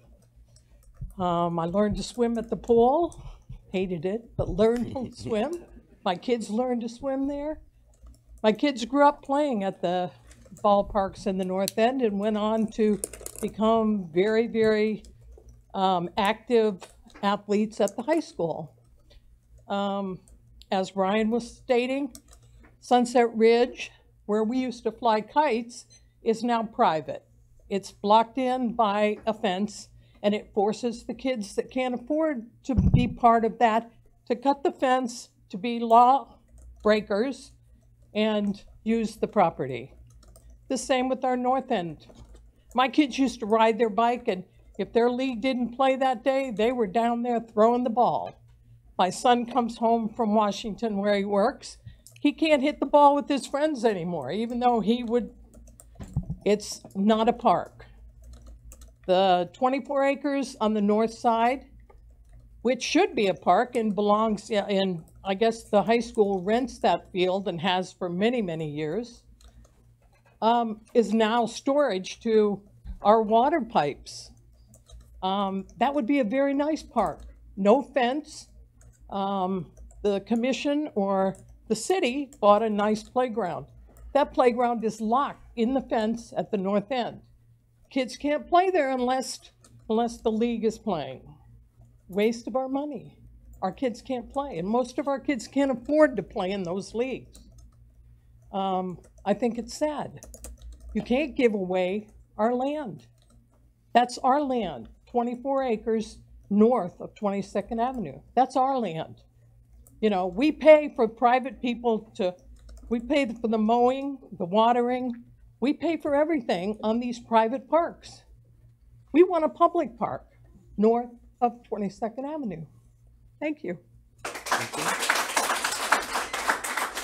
Sarah Maliga, followed by Darren Engel. Good evening, Commissioner, Madam Mayor. First, I'd like to say thank you to Commissioner Herman Robinson for your pushing for the proclamation on gun safety. I know it hasn't been easy, but we stand behind you and we thank you for that. Second of all, I'd like to say, somebody who's represented Royal Point Sienna neighborhood for District 1 for over 5 years, we have not had any invitation to be at the table in regards to any changes for planning and zoning in District 1. But my main concern is the sailing of the ball fields. I just need to remind the mayor and Commissioner Maxwell that on February 26th, 2018, you both were very vocal in your stance against selling any public land, ball fields, beaches, or of the sorts, which were the exact words, so that you both took a very strong stance against that. And I would hope that you would still stand behind that to this day. I would love to see the ball fields, instead of being sold off to somebody, why don't we take that ball field and turn it into the water park that everybody's talking about that you want to change the pool into? Turn it into a water park, create jobs, bring money in from other places around, other people from around the area, from West Palm Beach, from Delray Beach, make it a point of interest where we can actually make money from it. There's other things that need to be considered besides just turning around and selling that ball field off. We've been fighting for a park in Royal Point Sienna for 5 years. I've written 4 grants personally to raise money for that. Money's been set aside supposedly in the budget. We're fighting for parks, but yet we're sitting here talking about getting rid of parks. We have kids that have no places to play. We have a loss in programs like t-ball and baseball because we don't have any input from the community. We don't have input from the rec boards right now. The rec board is a vital, important part to making the decision in regards to this ball field being sold. And I would hope that you guys would take all that into consideration before you make any decisions. Thank you. Darren Engel, followed by Tammy Pianza.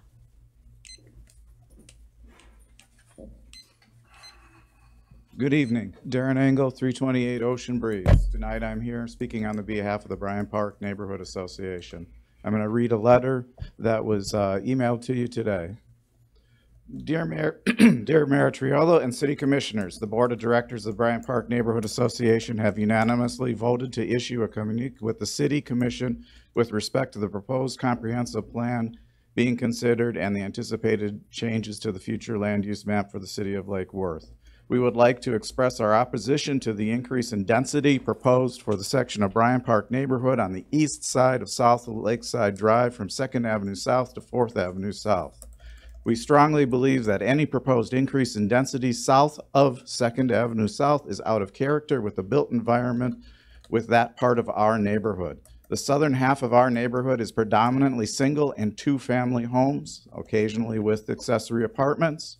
The northern half of Bryant Park neighborhood, north of 2nd Avenue South, is currently noticeably higher density, and we acknowledge this.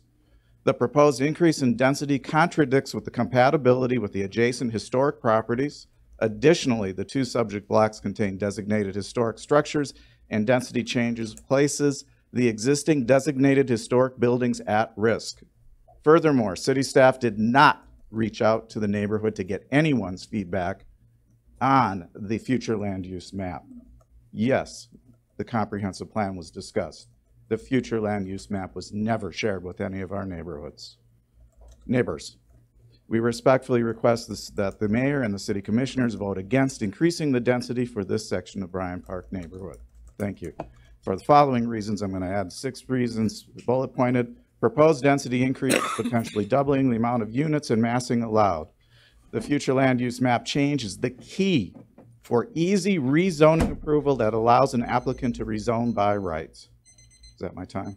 Thank you. Sorry, some other, but thanks. Thank you. Tammy Panza. Followed by Mary Ellen Healy. Mary Ellen, did you want me to read the, or do you want to come up? You want me to read? Okay. This one has to be read, Madam Mayor. Hi there, Tammy Panza, 160 North L. I again would like to voice my objection against passing this ordinance. I was at the meeting, I believe, on December 5th, and I heard multiple objections and multiple requests for changes. I believe there was a meeting earlier than that, maybe when it might have hit HRPB or one of the advisory boards, where many people spoke up against it and about it. Yet in the agenda, it was really glossed over, saying there was only one, I believe, state objection that you had to change the map to 2040 or something like that. There was no mention of any of the input from the citizens that know that South Lakeside is South Lakeside and not South Lake Shore, that knows where Lake Worth is, that's not just some person out in the middle of the state somewhere governing. I really object to the change of housing from medium density or single family to high density right along the east side of the area in Bryant Park, right on the golf course. This would affect our access to the breezes from the intercoastal, the rights of way through the middle of some of those at the end of the number streets, should anybody buy both properties on either side. So many things. I really object to it, and I believe that we haven't addressed the people that are going to be affected by it personally. Also, regarding the North Ball Fields, I would really like to see in writing some proof of what you're saying, that we cannot change that and sell it off if it is not parkland any longer. I read the ordinance. I frankly don't believe you guys. So I'd like to see written proof that we can't sell it without a referendum. Thank you. Thank you. Mary Ellen Healy writes, I support keeping the conservation area by Bryant Park and not increasing the density to high or medium along the water and parkland in the historic district. Preserve the cottages. Vincent Cerniglia, do you want me to read this? You'd like to speak? I don't think it was a complete sentence, but No, it was actually pretty good.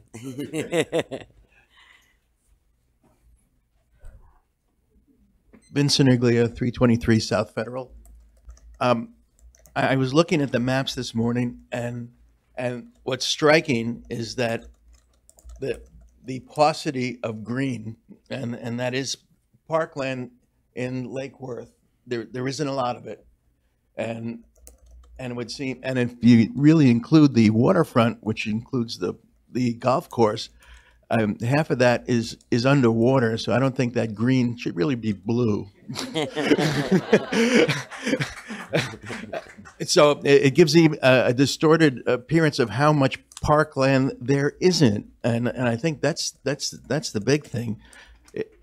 I think people would come, and maybe property values would increase in this place if there were more parks for people to enjoy, rather than all those little tiny boxes that are making all the area more gray than green or brown or tan. And just from a color standpoint, I think we need more green. Thank you. Chip Guthrie.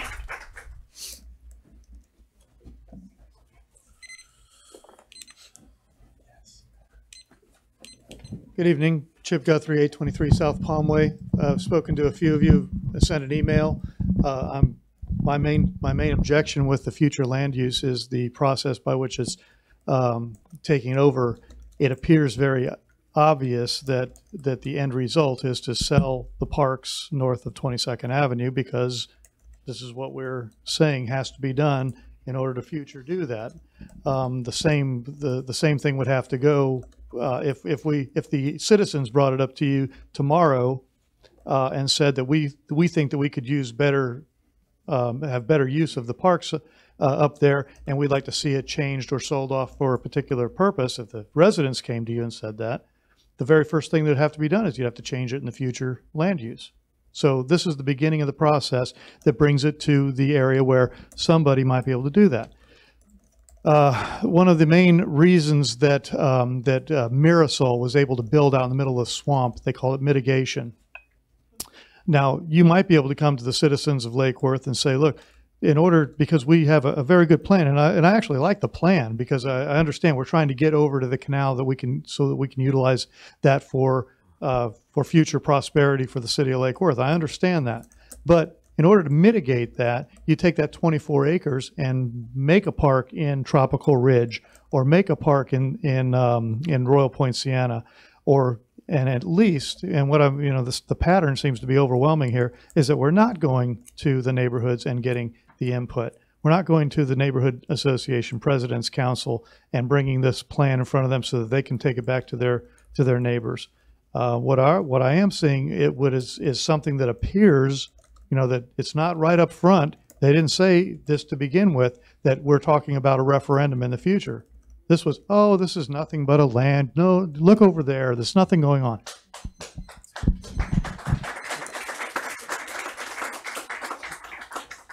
This is from Dory Steibolt. I was disappointed to hear that the city is in the process of rezoning the ball fields and other parkland in the north end of the city. I'm firmly against this decision, as our city needs more, not less, park and play space for our children and residents. Moreover, the city voters passed a referendum to prevent this exact move. It appears that you are all attempting to flout the residents' will on this issue. I urge you to vote against and to act against any efforts to sell, rezone, or lease our city parks and public land. Are there any more? City Attorney, did you have a comment? Yeah, maybe I wasn't clear. The land cannot be sold without a referendum. So anybody that has concerns that the land's going to get sold without a referendum, that's a false fear. The charter requires that it go to referendum.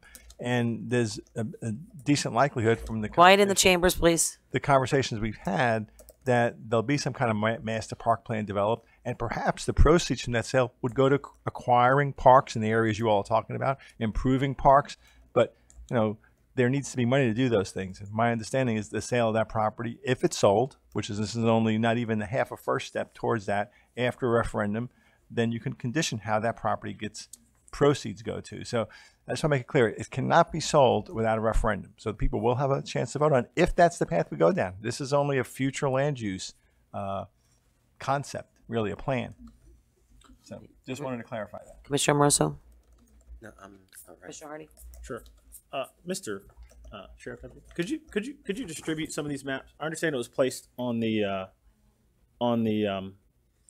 projector there. I have lots in my office. Okay. Just to the people in the audience who I think need to see it in detail.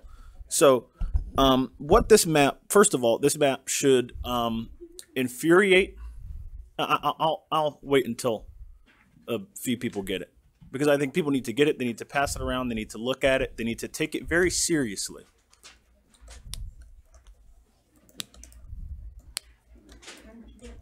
There's some more in my office, Sylvina. If you're still okay, all right. Well, all right. So not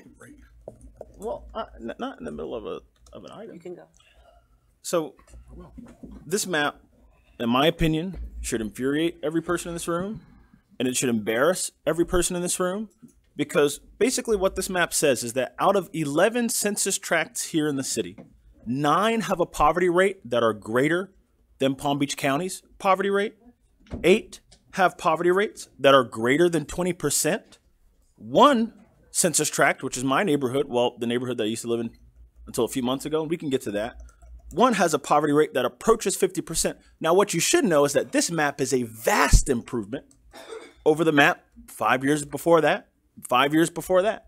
So the people who've been sitting on this commission have actually made this map look better than what it used to be. But clearly still we have some issues. Here's some other facts and figures. If you've ever taken the opportunity to read this, which I suggest you do, read every page, especially the back, the technical data and analysis, you'll learn a lot of things that should shock and surprise you. For example, we're in what is a pretty good economy, 8 years of consecutive growth.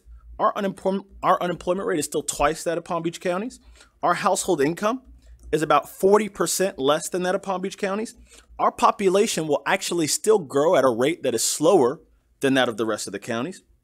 As you saw on the figures there, 30% of the county's households are renters, 51% of ours are renters, and 70% of our homes are worth less than $200,000. What is the median home price in Palm Beach County? It's actually in the 360s or 340s, right? So even though there's been tremendous improvement, and all of the data show that there's been an enormous amount of improvement over the last several years, right? We still are very, very far behind our neighbors to the south, our neighbors to the north, and even our neighbors to the west. We're even very far behind other poor cities in the county.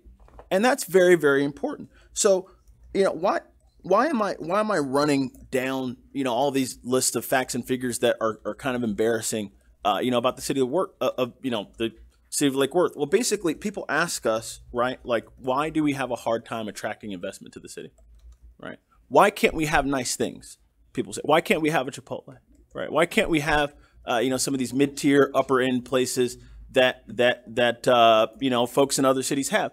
Basically, and here are the facts: we don't have the amount of people in the city to create a customer base for business investment, especially along Dixie Highway. If you don't, that's a fact. If you don't like the way that Dixie Highway looks, just understand we don't have within these 7 square miles the number of people and the number of people with money in their pocket to support locally the businesses that may or may not consider moving in here into the city of Lake Worth. That's a fact. That's a fact.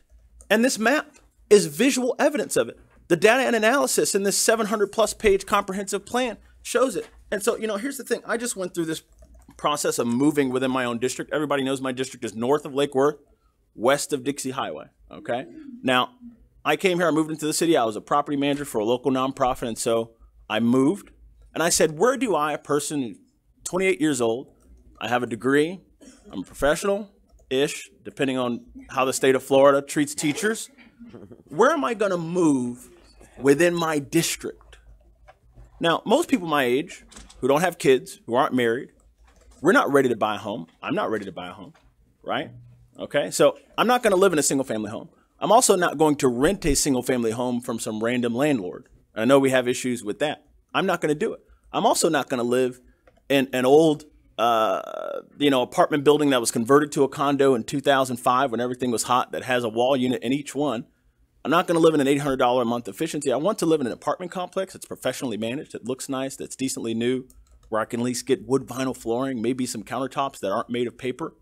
And there's absolutely nowhere within my district, literally nowhere within my district, east of I-95, where I can have that. And so if we wonder why Dixie Highway looks the way that it is, it's because the city is not doing enough to ensure that there's housing stock here within these 7 square miles that can attract people like me within the western part of the city. And so when people wonder, gosh, you know, why are we so, you know, why is our disposition so urgent, right? Why are we trying to move so fast to break so many things to try and change the city? It's because if we don't get it right now, when the next recession comes, we're going to be lost behind, right?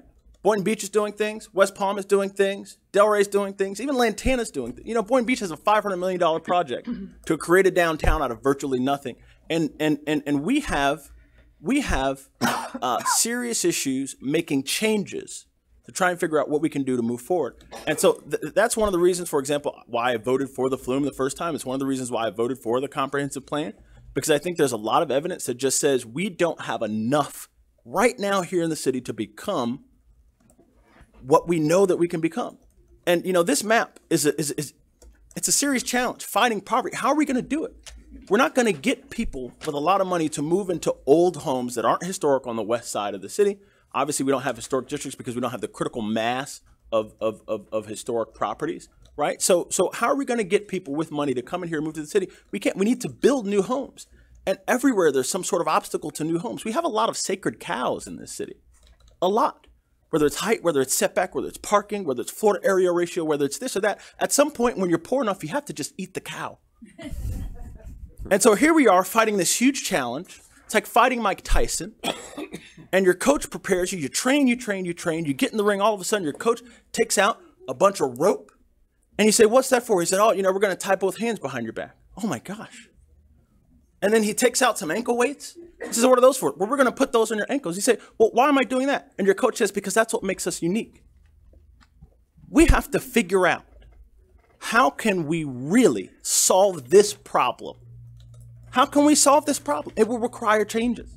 Not by doing the same stuff we've been doing, not by incrementally taking tiny steps. We have to take large steps very quickly. Otherwise, we will be left behind. That's what I have to say on this matter. Also, wait, I have some questions. I have some questions. You want to just take over the meeting? I'm sorry. I just have some questions.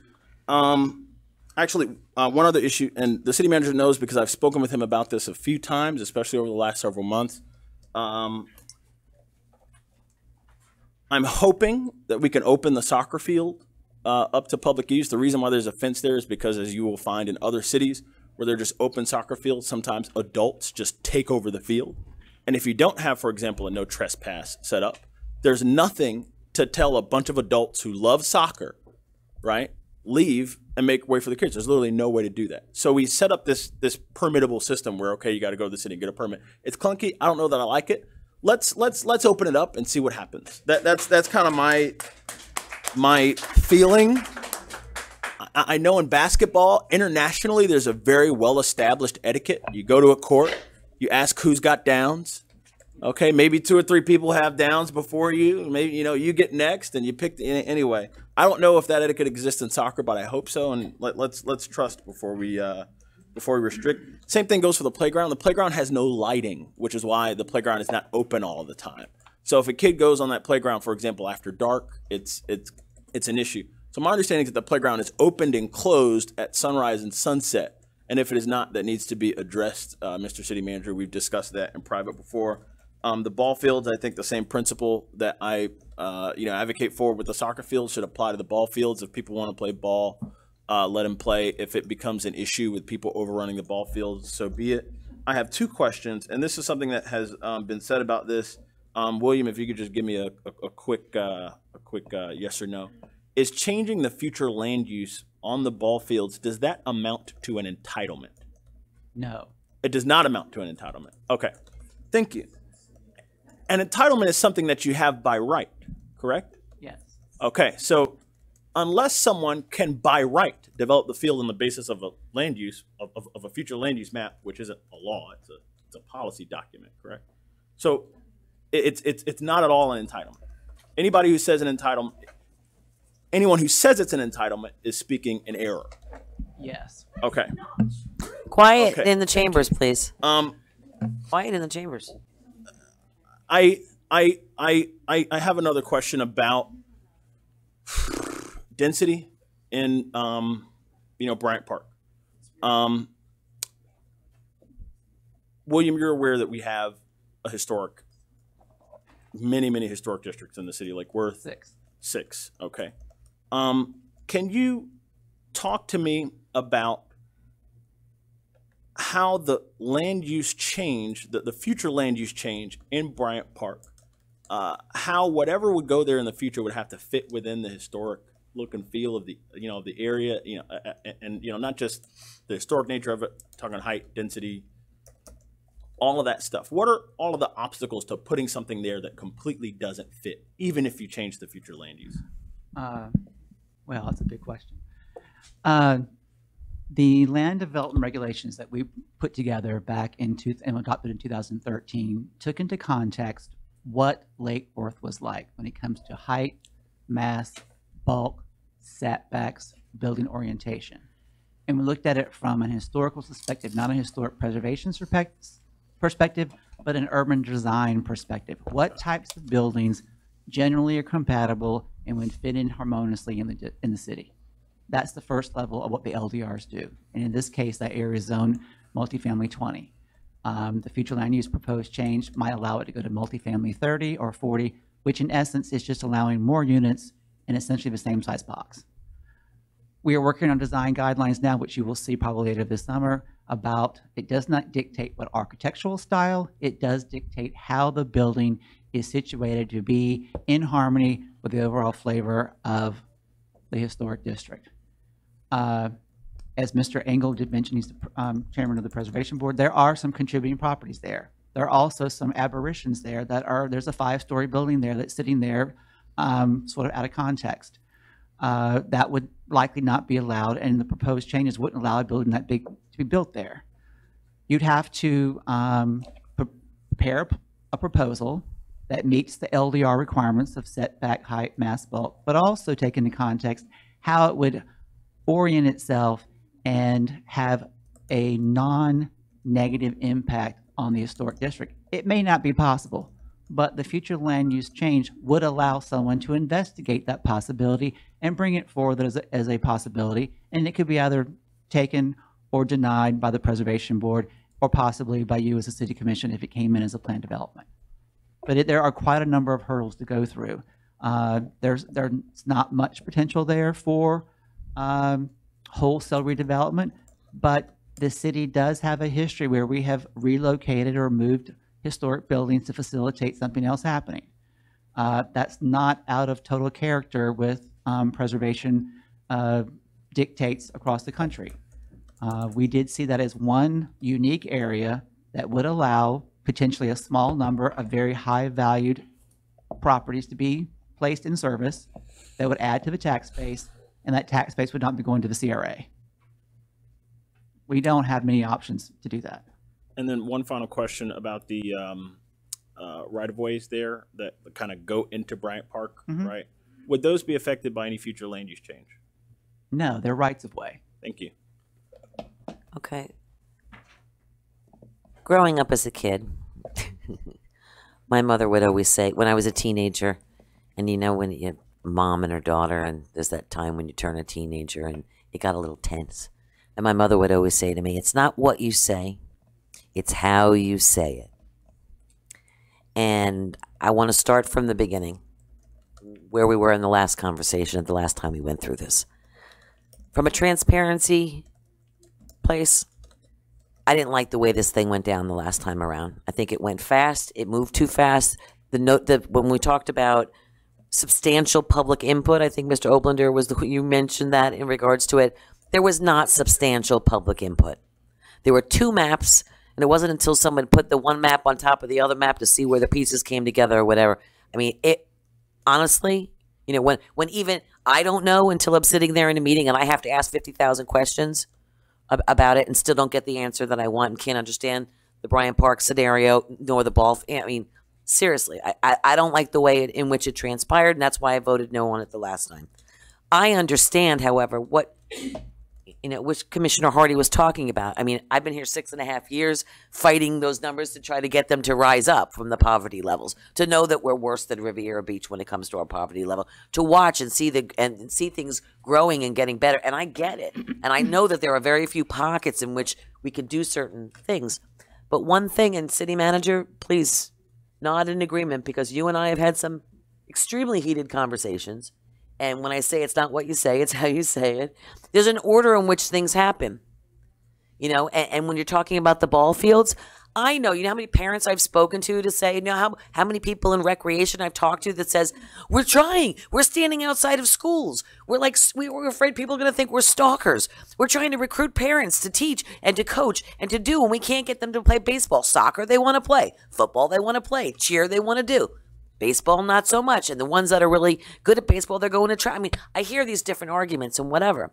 And I know that that field has been used as a staging field up, you know, on the north end. And I get the value of that area. I get it. But from my perspective, how can you talk about taking away parkland from a community when we haven't done a master parks plan? We know we need parks. We know we want parks in every quarter, you know, in every district of the city. We know we want every kid in every neighborhood to be able to walk to a park, and we want to be able to, you know, to get this in, and maybe it's viable for that. I know that the economic development side of it, and I think that's valuable, but I'm not a proponent for taking things or threatening to take something away from somebody until you understand that you have an alternate solution for it. So that's why I haven't stood there to do it. I mean, I know that it's not functioning as a park, and I know that it's a staging area, and I get it, and I understand the economic potential for that involved in the community, and I like that. I really do. If the people want it, but it's got to go to a referendum, and I needed to hear that I needed to make sure, because of the things that were presented to me, I needed to know that it was going to go to a referendum, and the people are going to decide. They decide for it or against it or whatever it is. But it's, again, the output. Things will go a lot smoother, and I thought we were getting really good at this. And in regards to this one, we didn't do good. You know, we got to get the public input in. We bring it in. You offer solutions to it. You don't just throw it out there and say, whoosh.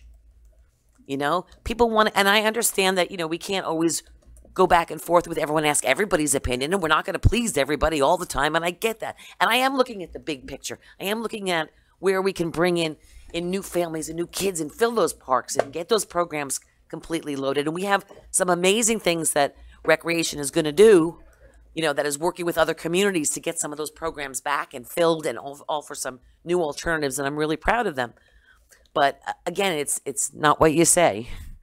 It's how you say it. And when you don't give people an opportunity to speak about it first, or to at least have input on what's going to happen in their neighborhoods, you're going to get this. Always. You know, have we not learned from the past? I mean, come on, let's do that. And you can't tell Lake Worthians that you're going to take something away from them before you offer them an opportunity to figure out, well, what are you going to do? Because we've acknowledged, but not everybody that's sitting in this room knows or have been to all of our meetings when we acknowledge we need more parks. We're going to put more parks. We're going to do this. We also had a comment from Ms. Fisher talking about our greenways. Here we are, we've got these little pocket parks being used, and we're not maintaining them.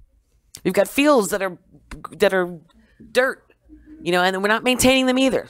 So let's get our act together and get it all on the same page and do it at the same time. In reference to Bryant Park, always a proponent. The hardest thing that we have in the city is trying to create uniform laws in a city that has entirely non-conforming properties. So when you have a commercial area backing up to a residential area, and you've got, you know, well, it's 3 single-family houses, but then there's a triplex, a quadplex, a 6-unit apartment building, a 5-story building, a 2-story building, and a single-family house. I mean, how do you create uniform laws when it was so willy-nilly for so long that nobody was able to do that? And I appreciate staff's version trying to come in and create uniform guidelines that help us to move forward.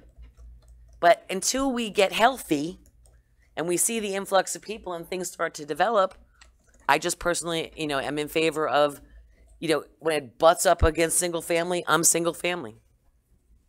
And, you know, it's just, I can't say anything about that. You're going to see the neighborhoods change, and you're going to see the commercial development come in off the downtown quarter, and you're going to see those things happen. And that may very well change the landscape, and we can address it there as the city grows and changes. But until those things happen and those markers hit in my book, I'd rather take things slow and get us healthy and build our communities and do that before I do that. But I get it. But again, it's not what we do. It's the input and how we do it. And that's all I have to say. Commissioner Amoroso. Okay, I'm going to jump on a couple different things here. So open fields, we've also had that conversation. Absolutely. But neighbors, remember, when we open these fields, you're going to have to help us police it. Because like you mentioned, you get drug dealers, you get graffiti, you get garbage. Pick it up. Cover that graffiti up. Help. You know, that's what, you know, I was a neighborhood president years ago, and that's the first thing we did. You have to help. I'm one of the natives in the room. I'm all for parks, but once you find the money to put the park in, you have to maintain it. For years, we've done things without maintaining it. We have to maintain it. We have to have the funding to build the park and maintain it. And we also need you as neighbors to police it. I see some faces in the room that call me on a regular basis. They police their neighborhoods. They clean it up. They do whatever they can. It truly takes a village. So yes, get the parks open, but we need to figure out how to police it, and we need the neighbors to help with that. I voted the first time to pass it, to have the conversation, and look what it did. It got you in this room. Quite often, we've had quite a few meetings on this in different forms. A lot of times you look out in this room and there's 2 or 3 people in the room. Look what it did. It got you here, and we heard your voice, okay? So I know you can't be at all the meetings, I know, but we need to hear your voice. And we need you to participate in these meetings. We need to see your faces. We need to hear what you have to say. Going back to the consultant, I need to know, did DOT weigh in on the floods? Because when you mention floods and some of the issues, DOT is one of the biggest issues. I've been going around with DOT for 6.5 years, especially at the base of the bridge. It floods in DOT right away. So did they weigh in at any point on the floods? They have no comment. FDOT have no comment with regard to the flooding. Okay, because, the state, the county, they want us to step it up with flooding. We totally agree, that we need to do more, but we need DOT at the table. So I don't know how that falls, but. The other comment from the state that dealt with sea level rise, and it does get to coastal zone management and infrastructure.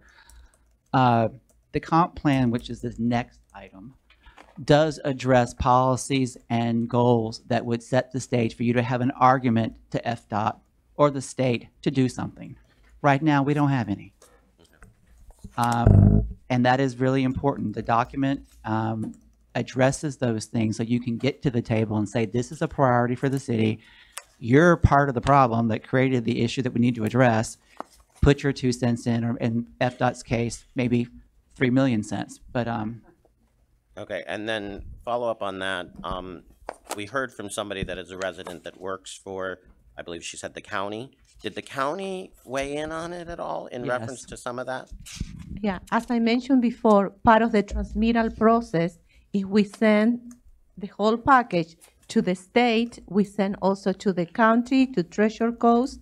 We have not received comments from the county. Okay. it's also sent to neighboring jurisdictions through IPARC.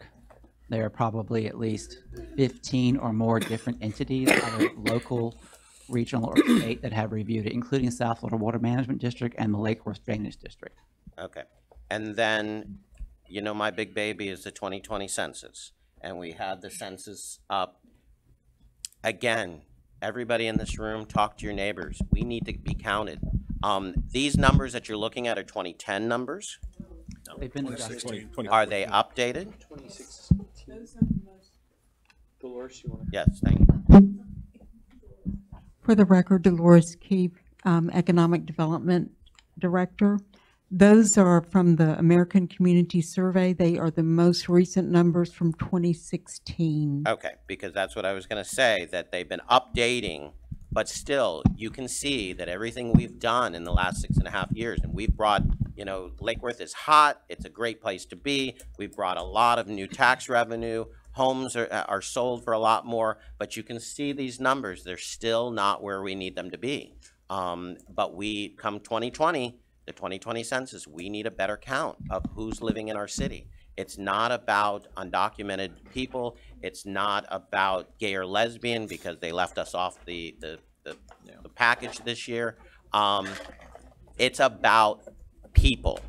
Every person, no matter who they are in the city of Lake Worth, needs to be counted. And I think that's all I've got at the moment. Okay, anyone else who hasn't commented and have a comment to make? Yes. We clearly need. Can you move your microphone closer? We clearly need better communication with our citizens. I have a little difficulty myself getting response from planning and zoning or sustainability.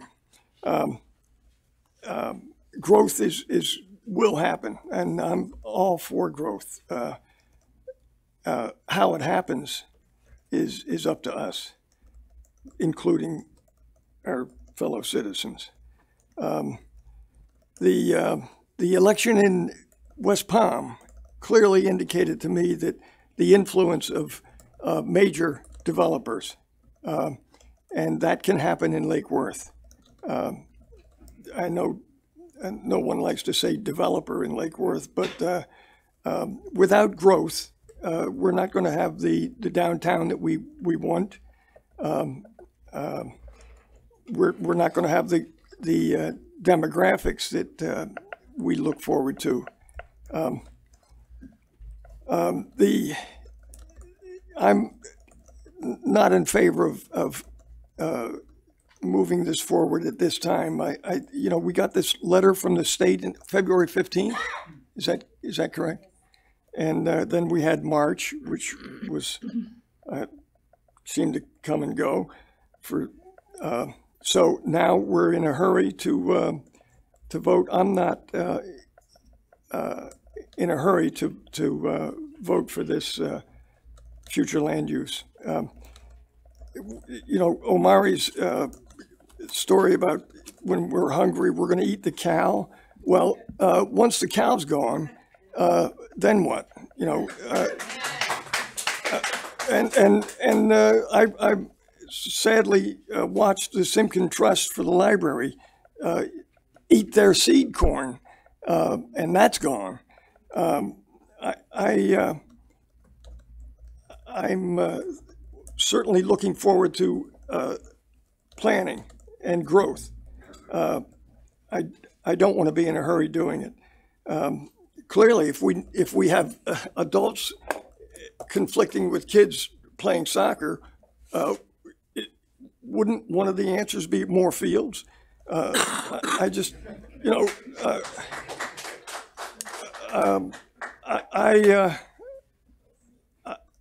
I'm disappointed in.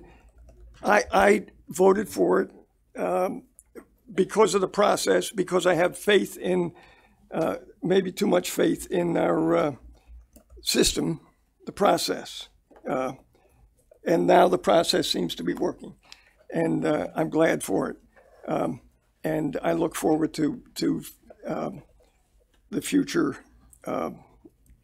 conversations and improvements. We need to tweak what we're talking about. Maybe we haven't gone far enough.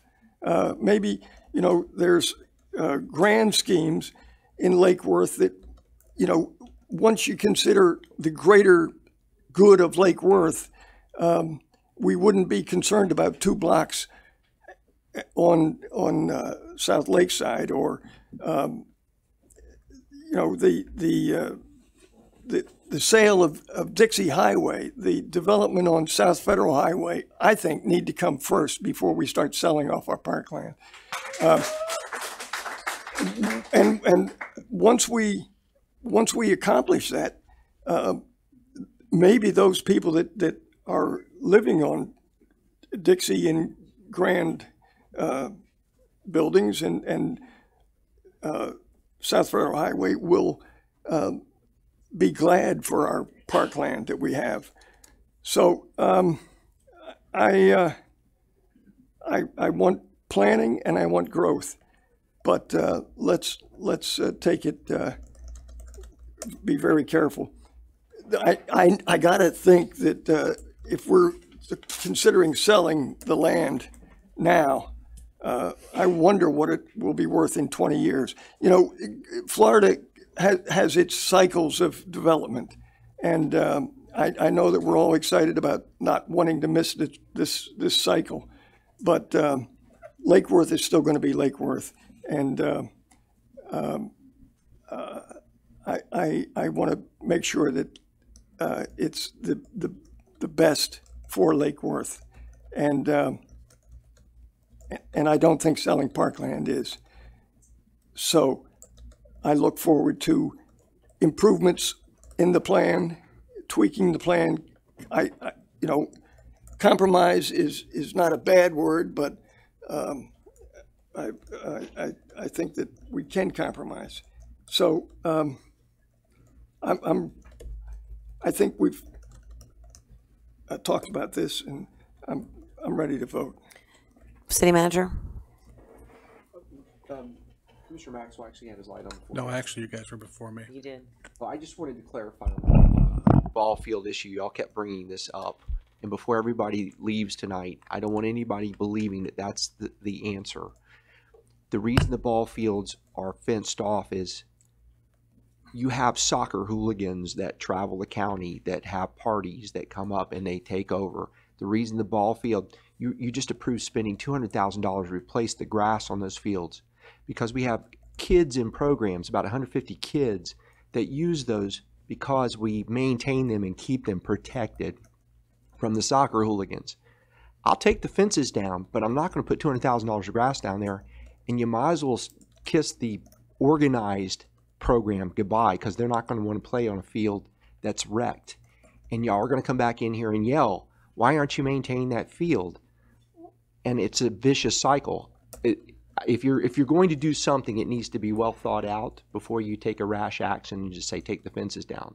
I appreciate if any resident wants to contact staff and ask to get in, we'll open it up, we'll provide some times, but you run the risk of having open fields in this city, and I guarantee you it's a free-for-all, not by the kids or the residents necessarily, but people come in and they play, they party, and they wreck it. We've had them tear up irrigation, tear down fences, and it's not unique to Lake Worth. This is something, so I just wanted to throw that out there.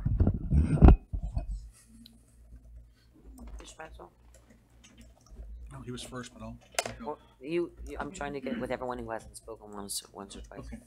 Thank you. Let me start with some basic questions and then, excuse me? Mike. Yeah, everyone, you have to use your vertically microphone. challenged, I have to lean halfway into the audience to be able to hit this microphone. Yeah, exactly. So a couple of questions. First for our consultant.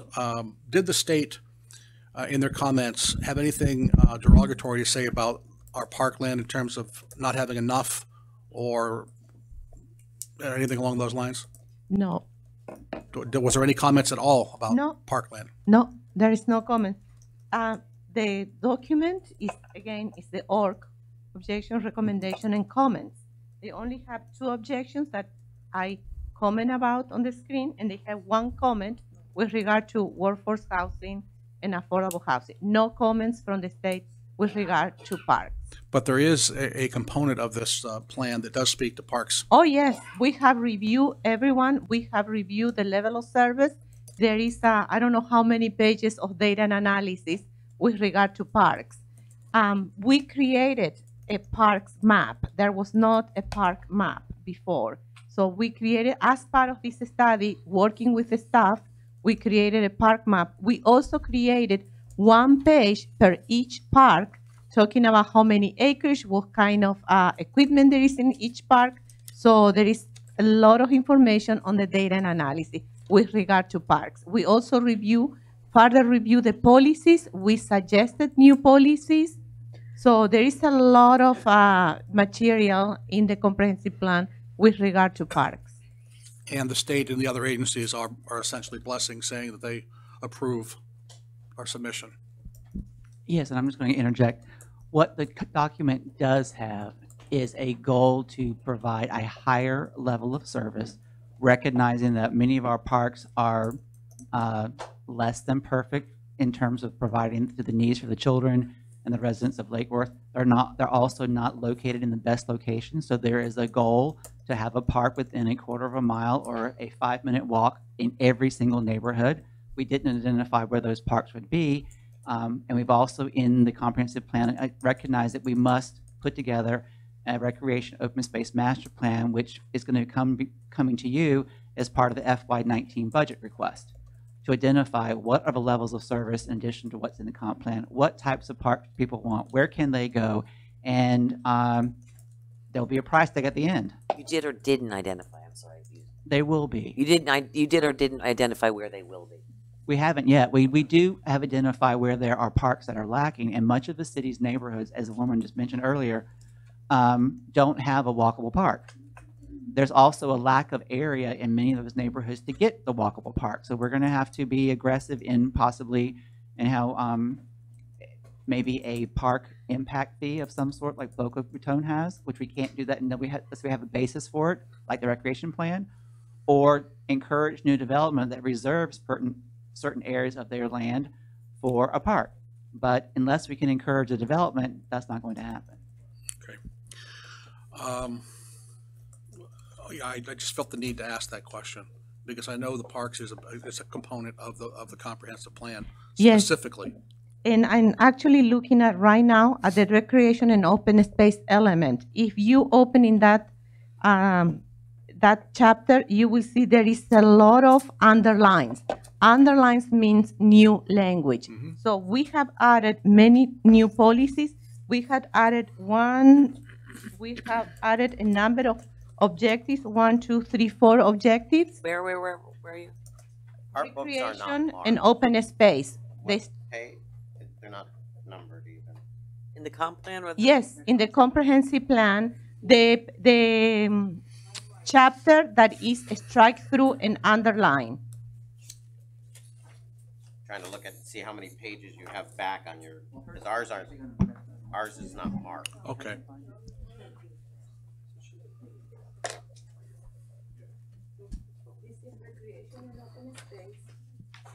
So it starts here.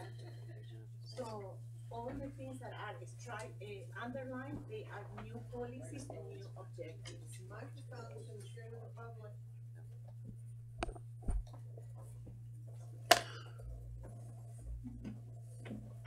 Can I continue? Yes. All right. Going back, City Manager, I propose that maybe we should have a workshop on the how we're going to deal with keeping the parks open. Okay, let's just and get all the same people here today come and share how we can do this best. Okay. Now there was one comment made by one of our residents with respect to not being able to afford to play. I just want everybody to know that it's always been my highest request that I think it's been honored to date over all these years, that under no circumstances shall any child in this city who cannot afford to participate in sports be denied access to that sport. And that policy, I understand, is taken care of. So the idea that children cannot afford to play, if there are children out there that are being denied, I'd like to know about it, because we have a very firm policy that no child in this city will go denied because their family cannot afford for them to participate. So just want to put that out there. I don't know where to start, because obviously no matter what we talk about, no matter what the issue is, you're never going to be able to please everyone. There's always going to be somebody that's going to feel like they come up on the losing end of the stick. But I want to try to take a lot of what's been said here tonight and try to boil it down into a couple of few short comments. First of all, if you look at Lake Worth from 30,000 feet over the last 10 years or whatever, you know that there are a lot of opportunities here in the city. From everywhere from obsolete properties to crime to parks to commerce. I mean, we could sit here and not repeat ourselves for 20 minutes and list all the things that maybe are challenges for us. But I know that this commission has tried over the last several years to try to address many of these needs, if not all of them, as best we can. And I heard the word incremental used this evening. And yes, some of these steps may have been viewed as being incremental, and that may be so. But you need to understand that the things we've done to date are things that I would hope that you would understand. These are things that we believe are going to be a benefit to all of our residents at the end of the day. We have not really, I think, gotten into the business of doing things that are, specific to this group of people or this neighborhood or whatever. We're looking at this from 30,000 feet, what could be done best for the, the highest and greatest use for the entire community. Now, you can't have 30% poverty and expect to thrive as a community. Now, I am heartened and looking at this census tract, because if these are 2016 numbers, then I can actually say there's been an improvement in the poverty rate in the city of Lake Worth from 2010, which I believe was 32 or 33% poverty. So if you want to look at it that way, we've actually improved by 4 or 5%, reducing the poverty level. And if that is in fact the case, then let's take credit for the incremental things we've been doing. And hopefully that has been part of the reason some of the poverty is starting to reduce. We also acknowledge that Dixie Highway is a ghost town. There's a lot of reasons for that. Okay, I think a lot of it has to do with just the obsolescence, if you will, of Dixie Highway in general. I-95 killed it. The malls killed it. Westward expansion into the western communities killed it. And then FDOT didn't do their fair share when they came back in the late 1990s and said, hey, let's just widen this and take out all the parking. So let's just really put the hammer to their heads. So, it's a pipe dream if anybody thinks that we're going to be able to rebuild Dixie Corridor with people and businesses with, expendable income. It's a pipe dream. It's just not going to happen. It's just too much of it. There's too much of it. The other obstacle we have as a current condition is, like it's been said here, we don't have any land per se to deal with. Not in the private sector or in the public sector. Is there any land? This city is built out. It's built out. What we have to do now is figure out, how do we take a built-out community, and how do we, and Commissioner Robinson said it earlier about the D word, developer. Ooh. We have to talk about, redeveloping and reinvesting and infill type of projects. And how are we going to do that? Well, we're not going to do that unless we start getting some of these slumlords to start giving up some of their assets. We're trying our very best to encourage them to give up their assets. And one way or another, their day is coming. Okay, so if you're out there listening, be forewarned. But that has to happen. I'm not for taking away public space. Sacred Cow, I mean, we've touched them all tonight. Sacred Cow's been used.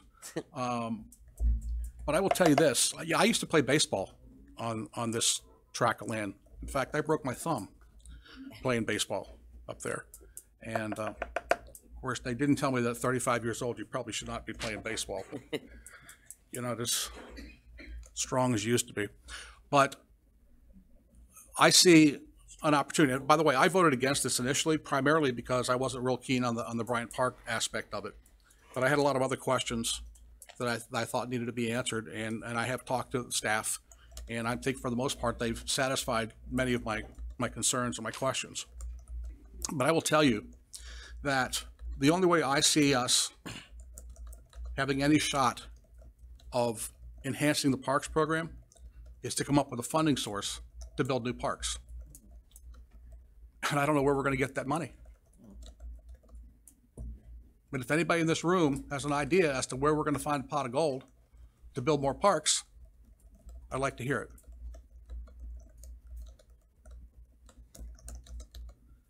So here's what I'm thinking.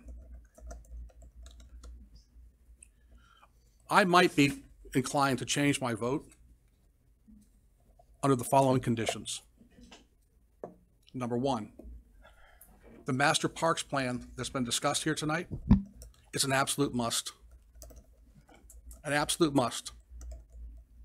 Number two, if and when the day ever comes that somebody, well, first of all, let me go back to this point that I want to make, that I wanted to ask William.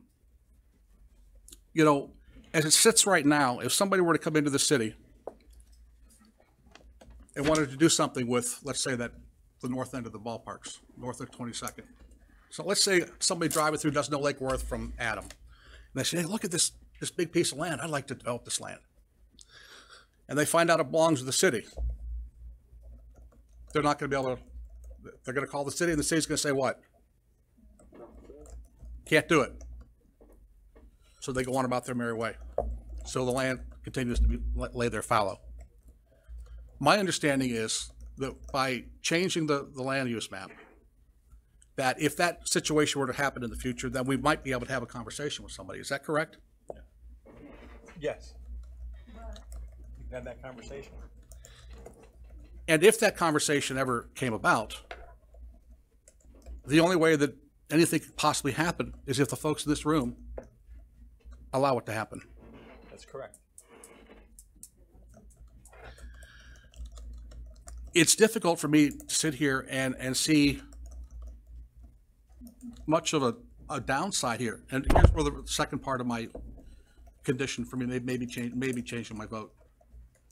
Okay, and that is, if the future last list that we vote for this in favor of it tonight, and if the day ever comes that somebody comes in and wants to buy that land, and if the folks in this room say that they can sell that land, every single penny of that transaction gets set aside into a parks program.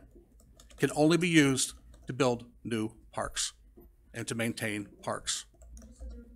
That is the only condition that I would change my vote. Now, the question is, how do we meet those conditions? Actually, you're in control of that. If the commission, for example, ever gets to the point of deciding that it'd be a better use to sell that property and use the money to improve the park and recreation system, your ballot language would say that. You would say something along the lines of, shall this property be sold with the proceeds dedicated all proceeds must go to either acquiring parks, improving parks, whatever words you come up with, but you can certainly restrict, no different than the road bond issue is restricted to roads, no different than the surtax is restricted to capital. You can restrict those funds, and the citizens can restrict them. Let me ask you a question. We're getting past. Well, I'm really sorry. Everybody had their bite at the apple. I'm taking mine. It's an important Okay? issue. This is real important. Just go ahead, please. You don't need to address me. Go I'm getting ready to, I'm pausing. All right? Pregnant. My question is, can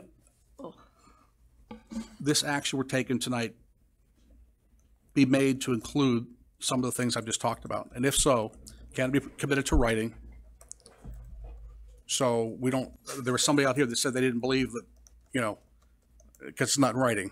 Is there something we can do to put all the couple of points that I've made here? Yes.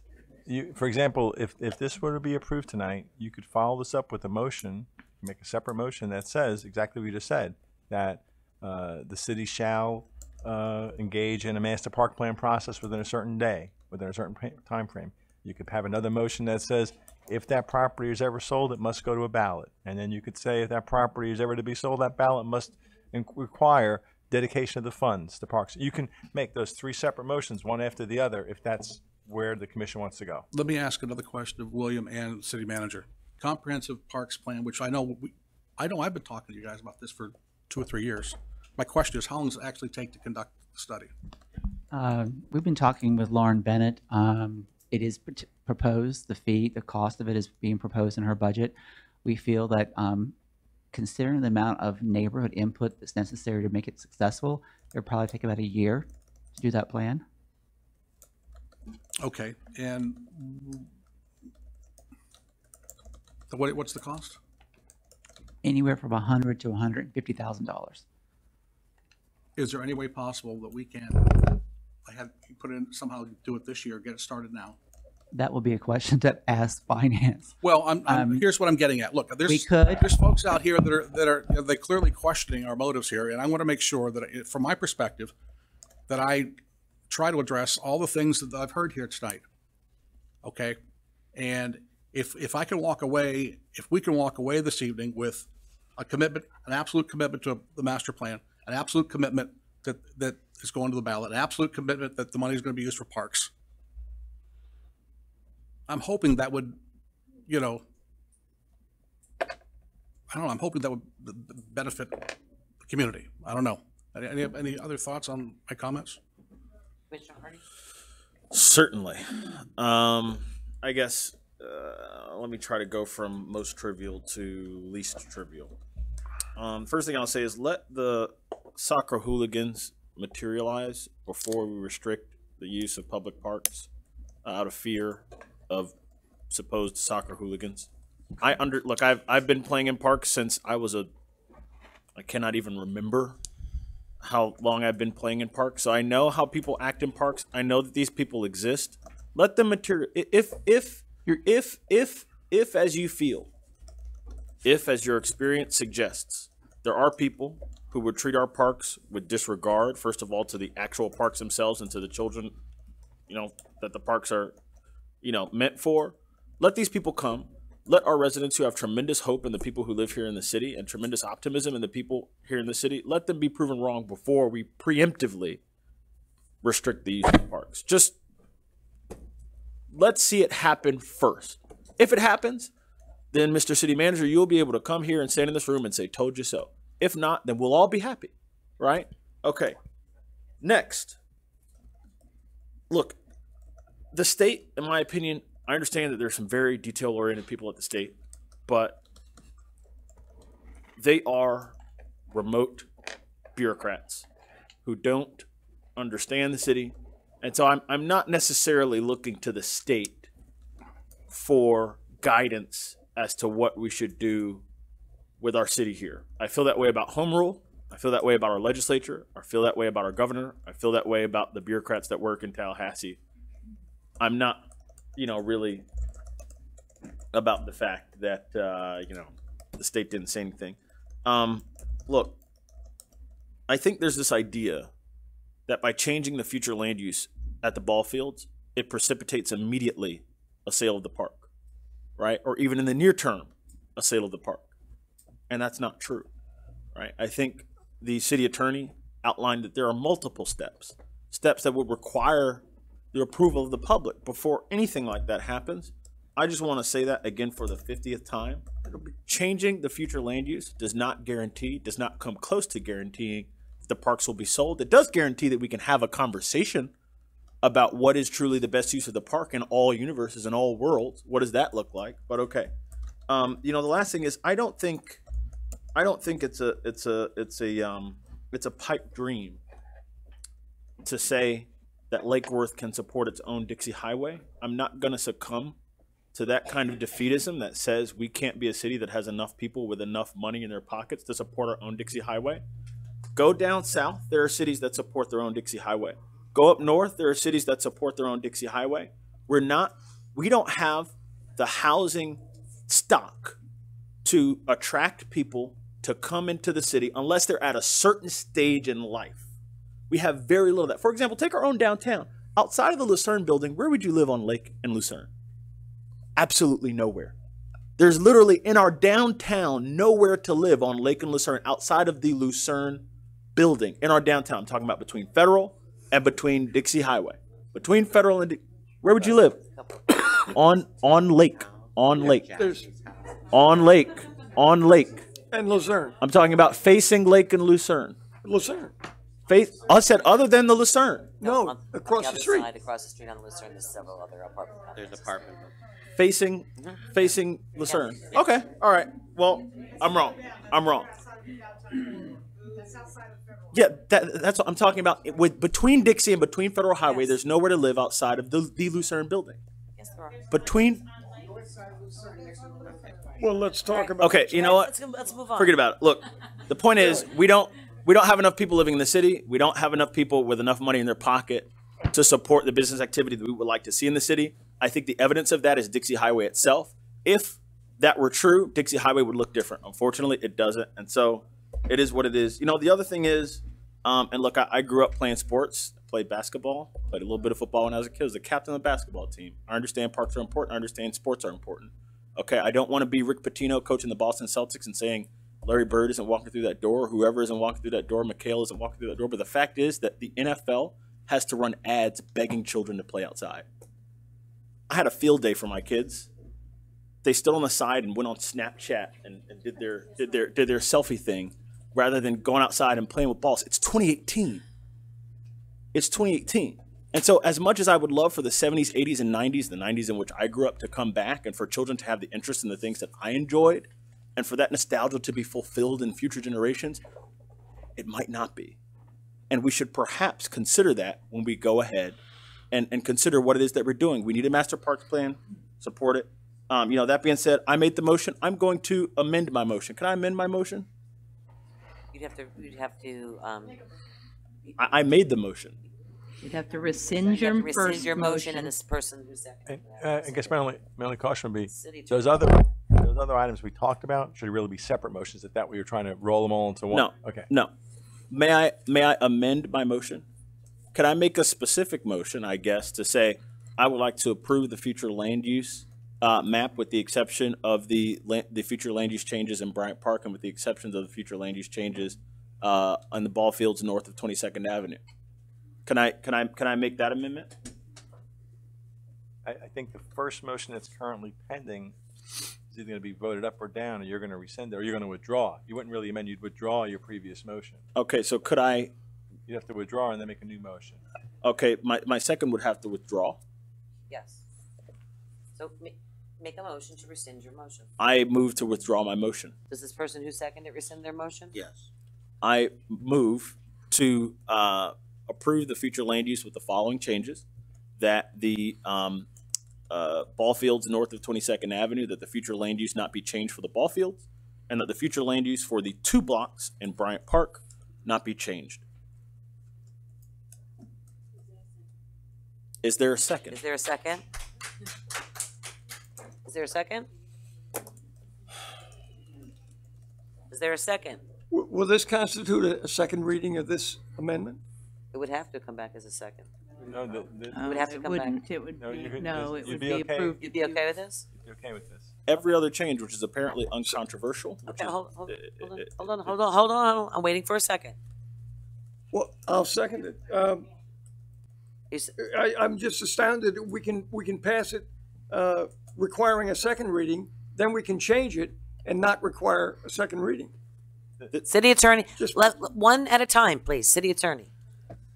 The second reading, if you're making substantial changes, you look at this entire map, you're talking about changing a couple of percent of the entire thing. Yeah. So I'm not thinking that's substantial. I will ask Pam, do you concur? Pam? Well, this is your second reading, which is the public hearing. You've heard from the public. You can make whatever changes you want to make. This is here for you. You've heard from the public at almost a half dozen workshops. So you can definitely make the motion. It really doesn't matter how you change it up at this point. Okay, Because do I this have is their opportunity do I have a second? to speak. Do I have a second? I seconded it. Okay, we've got a motion on the floor to second. All those in favor state so by saying aye. Aye. Aye. All those opposed? Motion carries 4-1. We're going to take a break. Nice job. I know. Yeah. No, just.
Can everyone return to the dais? They're looking for chocolate in your office. Oh, there's only one. One's kind of nutty in the city. Chocolate? Yeah. What kind you want? Any kind. Dark or? Mike, on my desk, it's open like that. You better bring back a handful. Let's go. Okay. Yeah, the city attorney's here. You having fun yet? I am. I'm having a great time. I love every minute of it. No, I had some chocolate. I had some M&Ms. Madam Mayor, are you ready to get started? I am look ready. what I got Herman. What? Herman. Me. So you at Tuesdays this morning here, just all that. All right, everyone, let's resume this Tuesday, April 3rd, regular city commission meeting. Herman. We're moving on to public hearing, item 10B, ordinance 2017-25, a second reading. City Attorney, would you read the ordinance, please? In a hurry.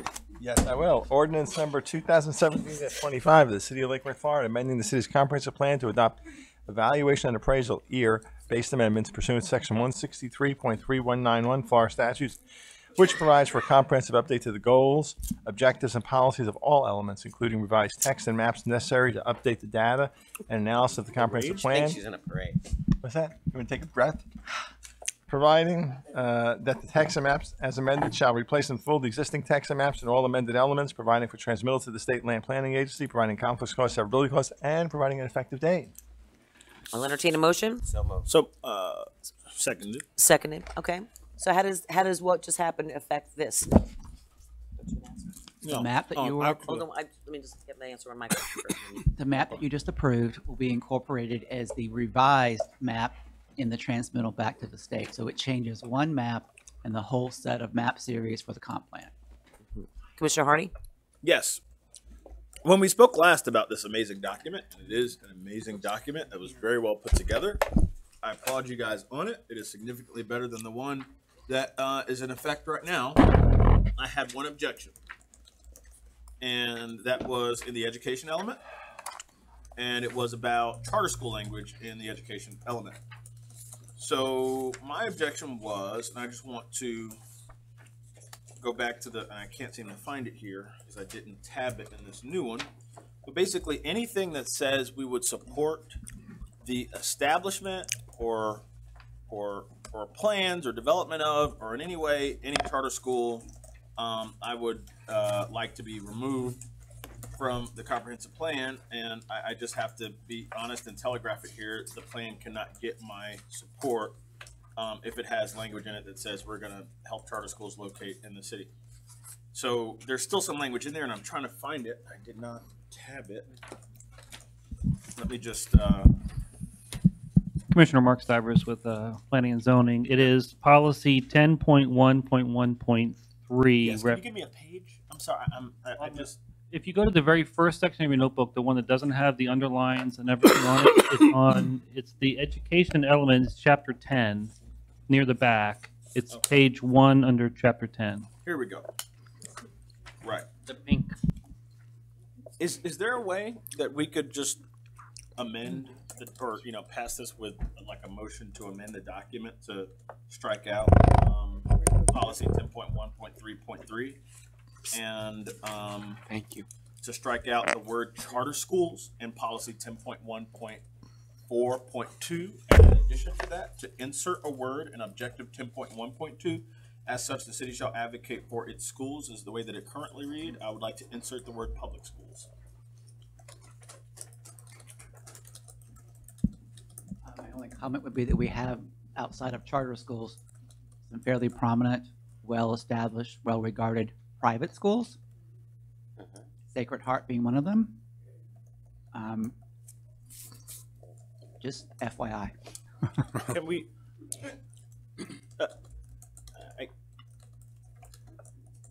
public schools and privately funded schools, but not publicly funded private schools.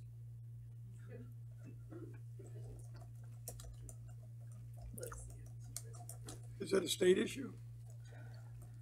I don't want anyone to say that we aren't doing enough to support charter schools on the basis of a document that we approved here. I think, first of all, the charter schools have gotten enough support from our state legislature of late, especially over the last 2 legislative sessions. I don't think they need any support from us, especially given the fact that our public schools are so under-resourced here in this school, whether you're talking about Highland Elementary or Barton Elementary or South Grade, Lake Worth Middle. My gosh, it is. And I was just having a conversation with a lady from the League of Women Voters who just went to Lake Worth Middle. She was surprised by what she saw. I wasn't. Right. And so they need all 100% of our support. The policy 10.1.4.2, the word charter schools could be removed from that and I think address your issue. And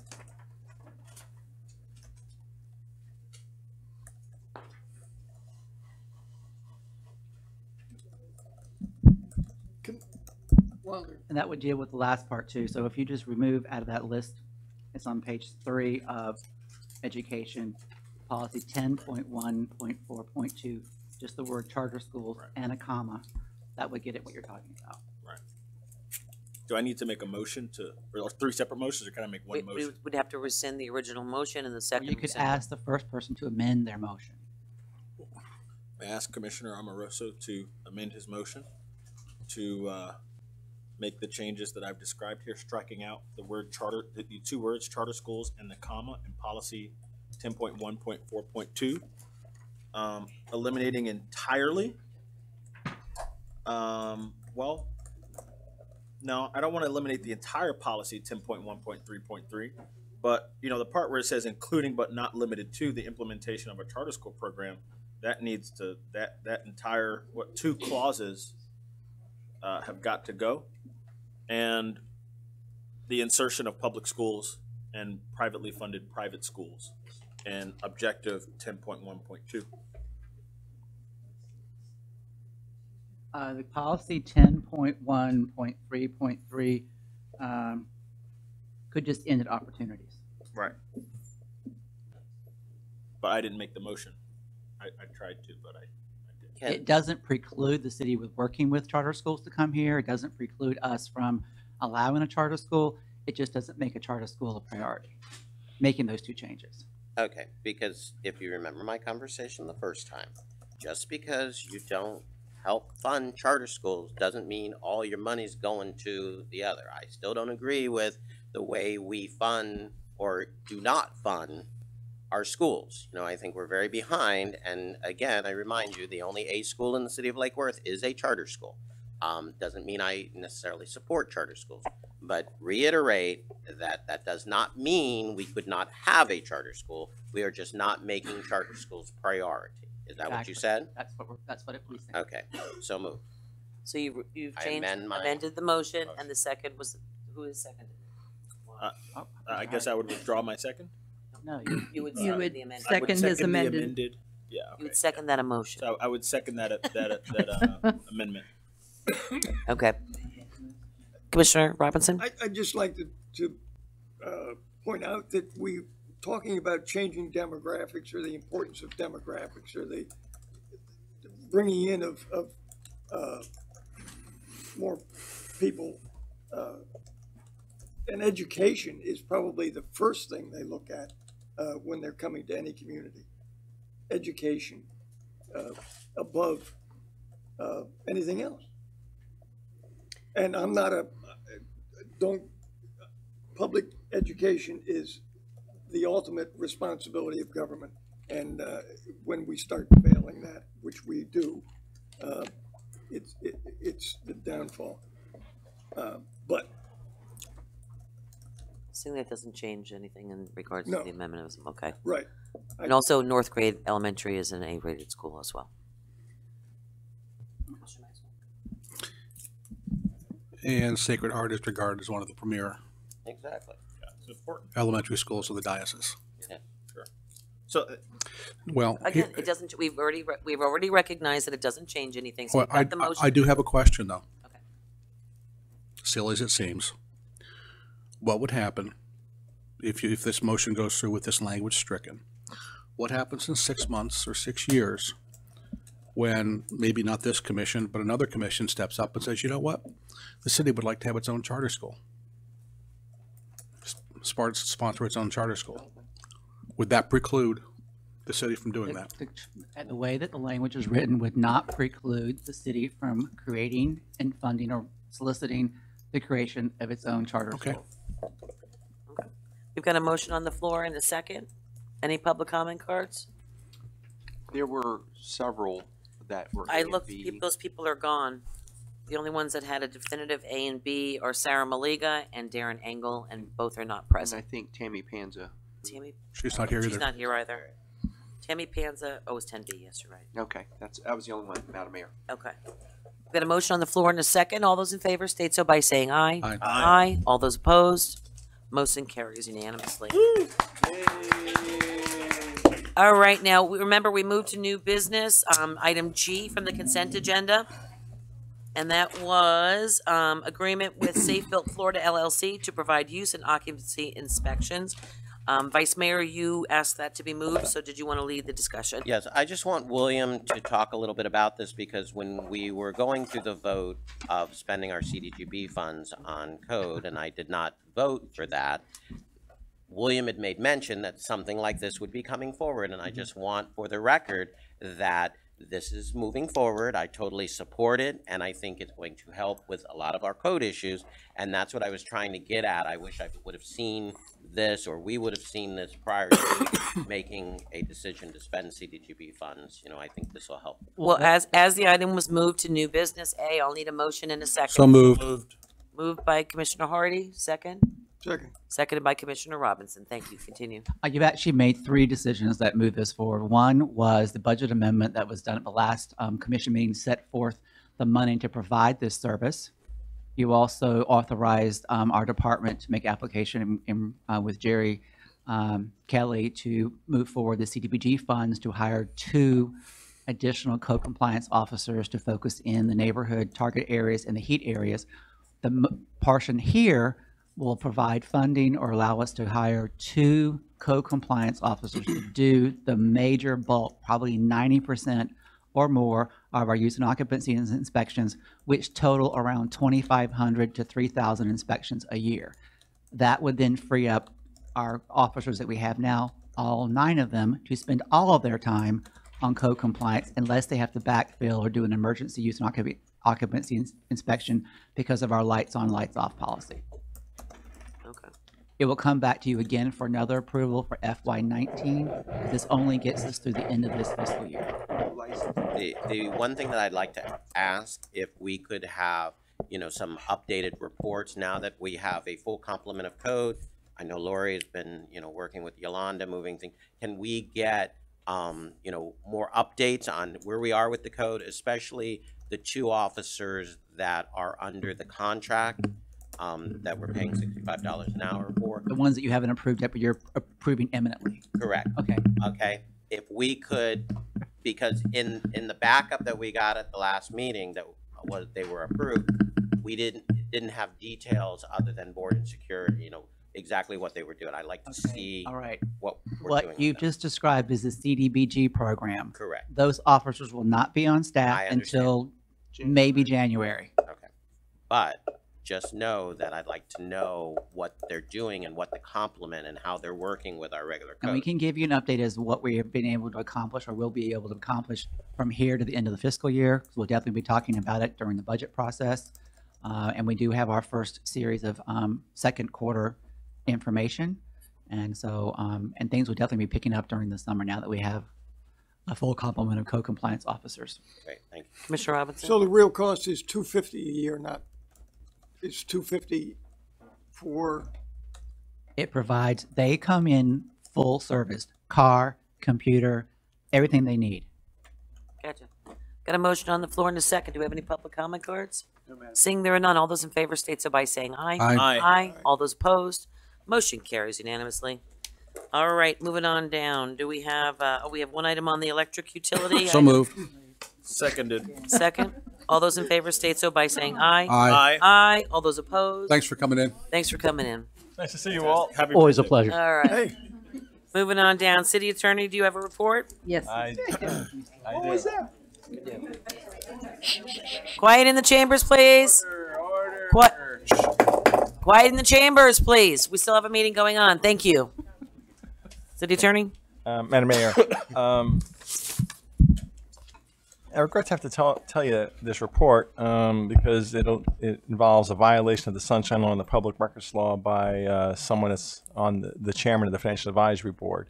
Made a presentation to that board in November about the Sunshine Law and Public Records Law, and quickly became concerned that the chair of that board, Mr. Gercio, may have violated the Sunshine Law. And upon investigating it, it was pretty clear that he had unilaterally called a meeting of the board on September 18th at 1:30 in the afternoon. May I interrupt you for a second? Sure. Can you say someone violated the law, or do you say allegedly violated the law? Or is it of your opinion that they did? It is my opinion that he did. He did. I'm not going to equivocate on it. I believe that he did because he called for a meeting of the Financial Advisory Board at a restaurant across the street, Cuckoo Plaza, on about 28 hours notice, and he didn't have the authority to call the meeting. He didn't have the authority to post the meeting. He apparently on his own posted the meeting at the City Hall bulletin board, which was removed the next morning by staff because he didn't have the authority to do that. I don't know how the other board members learned of the meeting, and presumably he emailed them all, which would have been a violation. I couldn't establish that. But certainly a meeting on that kind of meeting on less than 72 hours notice would presumably be in violation of the law, but it compounded it by having it at a restaurant, which, the public is generally not comfortable going to a restaurant for a public meeting. The Attorney General has issued several opinions over the years about how that has a chilling effect on people because they feel like they need to spend money to go into the restaurant. There's no way of knowing whether there's audio equipment in the restaurant, and I think most of us have been to Cuckoo Plaza. It's a beautiful restaurant, but it's not a place where you're going to have the public coming in to attend the meeting. So both by calling that meeting and posting it for less than 72 hours and then having it at a location that wasn't appropriate, that was a violation. I think that I've helped to cure the violation because at 2 subsequent Financial Advisory Board meetings, I talked about that meeting with the 5 members of the FAB that had attended. And by them attending, there was a quorum present, and they could have transacted business. They all assured me that there were no motions made. There was no one from the public present. There was no one from the media present, obviously. And so if you have a meeting in violation of the Sunshine Law, the courts have recognized that you can cure that violation by a subsequent meeting where you discuss in public what was discussed in private.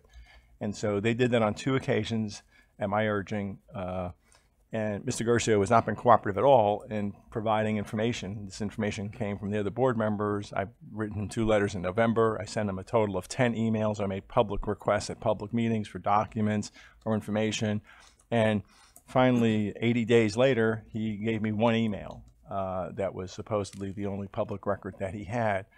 I can tell you because there's someone from the media sitting there in the audience that same media outlet after 80 days sued another city because they hadn't responded to a public records request. So, he can cause a violation and cause liability for the city by having that meeting outside the Sunshine Law and then not providing public records in a timely way.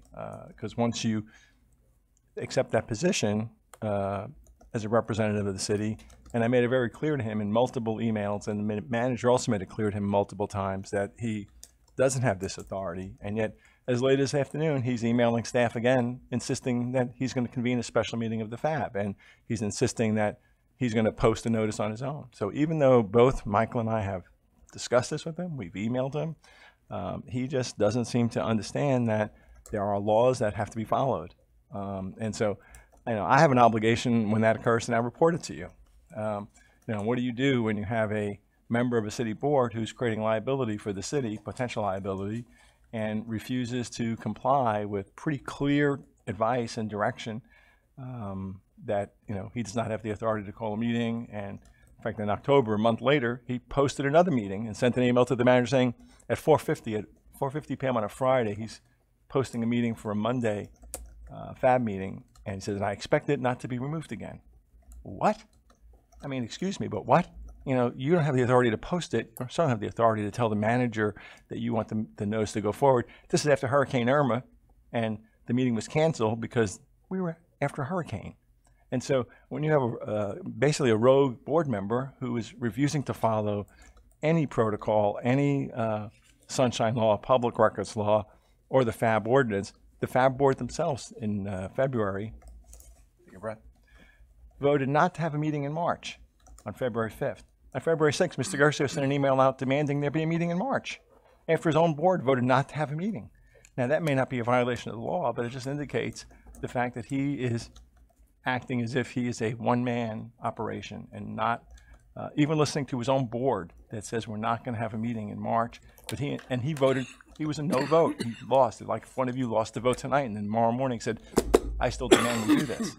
So it's very difficult for staff to work with him. I know the finance staff is having a hard time, but that's not the primary reason. My concern is the violation of the law.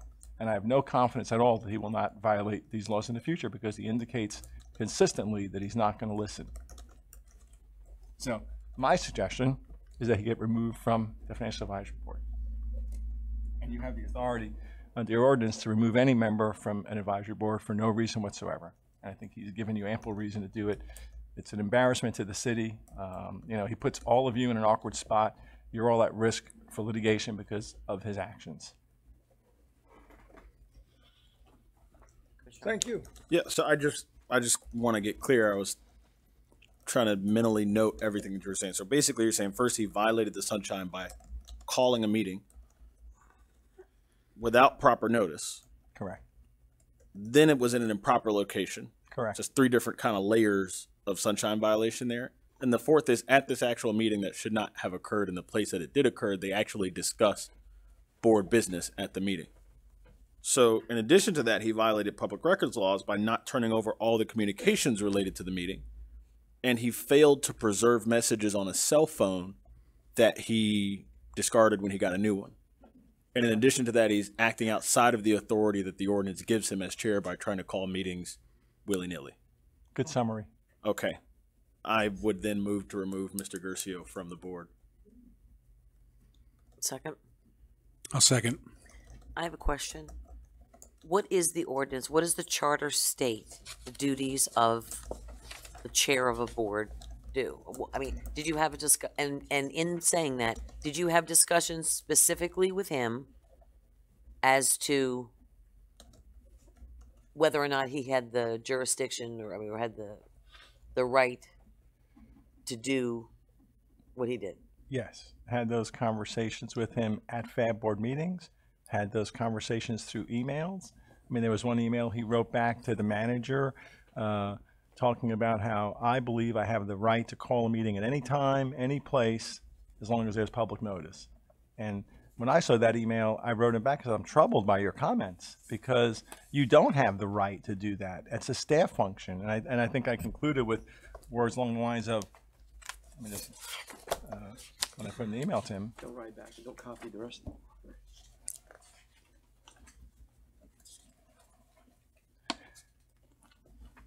I said, to be blunt, it would be much better if you allowed the staff who were trained in items such as public records, sunshine law to fulfill these responsibilities instead of trying to take on these responsibilities yourself.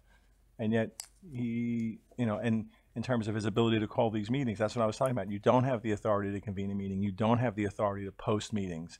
If every advisory board member that you appointed thought they had the authority, even every chair thought they had the authority to go on the bulletin board, post a meeting when they wanted, and direct the staff to put it on the website, it would be a shambles. I mean, how is there any sense of order when you have individuals thinking they can simply call meetings when they want, as he says? So how does it read? What are the rules? The ordinance, the FAB ordinance that created it, said that the responsibilities of the chair. What tab are we on? This is tab 15. So in tab 15, this is your ordinance that created the FAB. It's section 2-133. It's, I think, the third page or second page, and towards the bottom. It says the board shall elect its officers for a term of 1 calendar year. And then paragraph A, chairperson. And these are all the duties of the chair. There are no other duties listed anywhere else.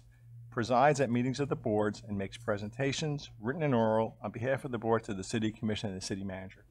Nowhere does it say he has the authority to call a meeting. On the next page, it talks about meetings. It says the board shall meet as necessary or as requested by the city commissioner or the city manager. Again, nowhere does it say, and his position, I'll state his position, is that when it says the board shall meet as necessary, that he has the authority to decide when is necessary. And what really makes that sound ridiculous is when his own board votes on February 5th, we don't need a meeting in March. And February 6th, he's sending an email out saying, I think it's necessary having a meeting in March. You just got outvoted the night before. You don't have the authority.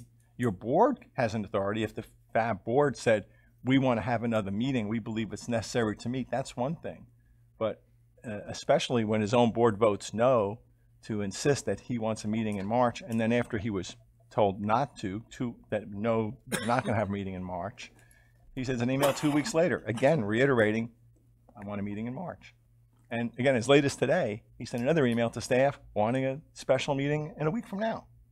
So no matter how much he's told that no, you don't have this authority, he does not accept that fact. That language, though, is pretty lame. The board shall meet as necessary, as deemed by who?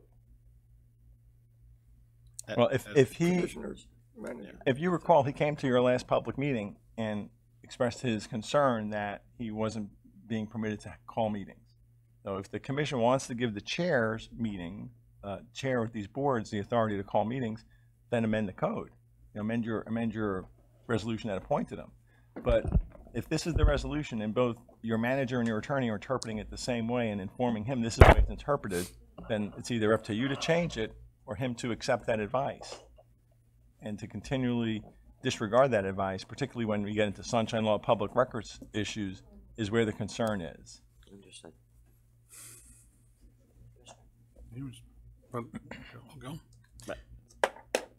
I have a question.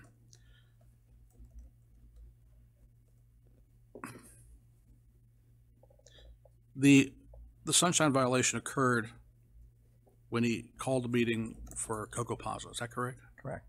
Were any minutes kept of that meeting?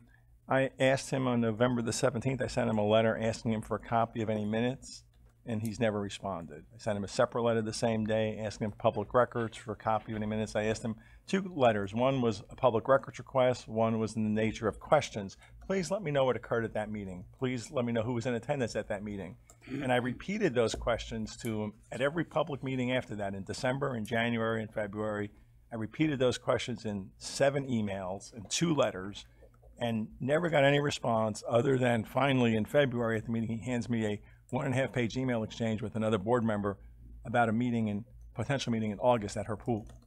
That was his full, complete response to all those questions. I gave him so many opportunities at public meetings and by emails to tell me your side of this, Richard. What occurred there? Who was in attendance there? I found out by asking the other 5 board members who were there. They're the ones that volunteered what occurred. May I follow up? You mentioned, Glenn, that you've attended some of these FAB meetings. When I found out that you had been coming to these meetings, I thought that was a little bit odd that a city attorney would be attending one of our advisory board meetings. Is there a specific reason why you were attending these meetings? Sure. The first meeting was the first meeting of the Bond Oversight Committee, which was November. And so the FAB and the Bond Oversight Committee are one committee. They start as the FAB meeting in November. They had that for about an hour, and then the Bond Oversight members came.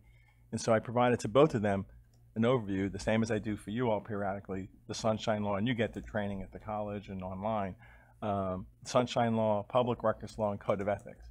It was during that meeting that I got concerned that something had occurred in September based on the comments that were being made, because Mr. Garcia was still upset that he hadn't been allowed to speak at a commission trim meeting in September. And I wasn't really aware of that whole history. But as they were talking, it sounded like a meeting had occurred, and I started asking questions, and a meeting had occurred at Coco Plaza. So that's when I started asking follow-up, and I sent the November 17th letters 10 days later, saying, okay, so tell me what occurred. And the letters are in your packet. I think they're tab 7 and 8. What occurred, who was in attendance, were there minutes taken? And the more he resisted and really refused to provide any information, the more concerned I became that, is this just the tip of the iceberg? And then after Hurricane Irma, when the October 2nd meeting was canceled, and he again insisted that the meeting must go forward and he's going to post it on his own, it became pretty clear, and there was a pretty long email exchange between the manager and him about that October 2nd meeting. And I finally said I had to weigh in, and I sent him an email that says, I sent it both to the manager and him. I'm concerned about what I'm seeing here. And that's when he responded back, I believe I have the authority to call a meeting anytime, any place. And I had to write him back, no, you don't. And it's still at every meeting since then, he's not basically changed it. So I've continued to go basically to monitor, because I was worried at every meeting what's going to happen at these meetings. So essentially, your presence initially was just to, offer guidance, if you will, for a smooth introduction, if you will, of these two boards coming together and working together. Absolutely. You mentioned tab 8. I'm looking at tab 8. It's an email, I guess. When did you all receive these packets? This afternoon. Today. And this is not an agenda item? Yes, we added it to the agenda. I had the clerk, I think she added a I did report add regarding. that the city attorney's report is amended to add Sunshine Law and Public Records report. So there's been no backup materials on this, though, for anyone to read it or anyone in the public to do it? Good point. That is a good. And I haven't had a chance to read the background information on it as well. That is a good point. Good point. So, I mean, I think you should move it to an agenda item, give the person at least the ability to speak on behalf of their own self, and then vote or not do it. May I finish my question? Yes. Okay. First of all, Madam Mayor, with all due respect, I think if we were going to consider that option, we probably should have considered it before a motion was made and we got into a conversation. I hadn't read the backup materials, but go ahead. Anyway, I'm looking at tab number 8. This is apparently an email that you, Glenn, had sent him, and you have, I guess, 9 questions. And you're saying that none of these questions were answered or responded to? No, I mean, and it's a pretty basic question. What was the date, time, location of the meeting? Please tell us how public notice was disseminated. Tell us who provided the notice. Was the city staff advised of the meeting? This is at the very beginning. All you had to do was respond to this, and he did respond. No. Well, he responded in the meeting saying that when I get to it. Oh, you want to consider that a response? Yes, and, right. He said, "I'll respond when I get to." You're right. You were attending that meeting. I forgot. And I followed up by asking him, "Well, when will that be?" And that's when we had, like I said, half a dozen emails during November and December saying, "When are you going to provide me this information?" And at the December meeting, asked him again, and he's had plenty of opportunity to respond. And January's meeting, asked him again. February's meeting, asked him again. Again, I'm not the police. He doesn't have an obligation to respond, but I have an obligation to report to you that you've got a board member who simply won't answer these basic questions. Was there an agenda for the meeting? Give us a copy of the agenda. Sure. This is, frankly, I don't know where to begin with this. First of all, I agree, Madam Mayor, that maybe we should have had some backup, or I guess my point is this: at the end of the day, we are responsible. Each of us is responsible to adhere to the Sunshine Law and the Public Records Law.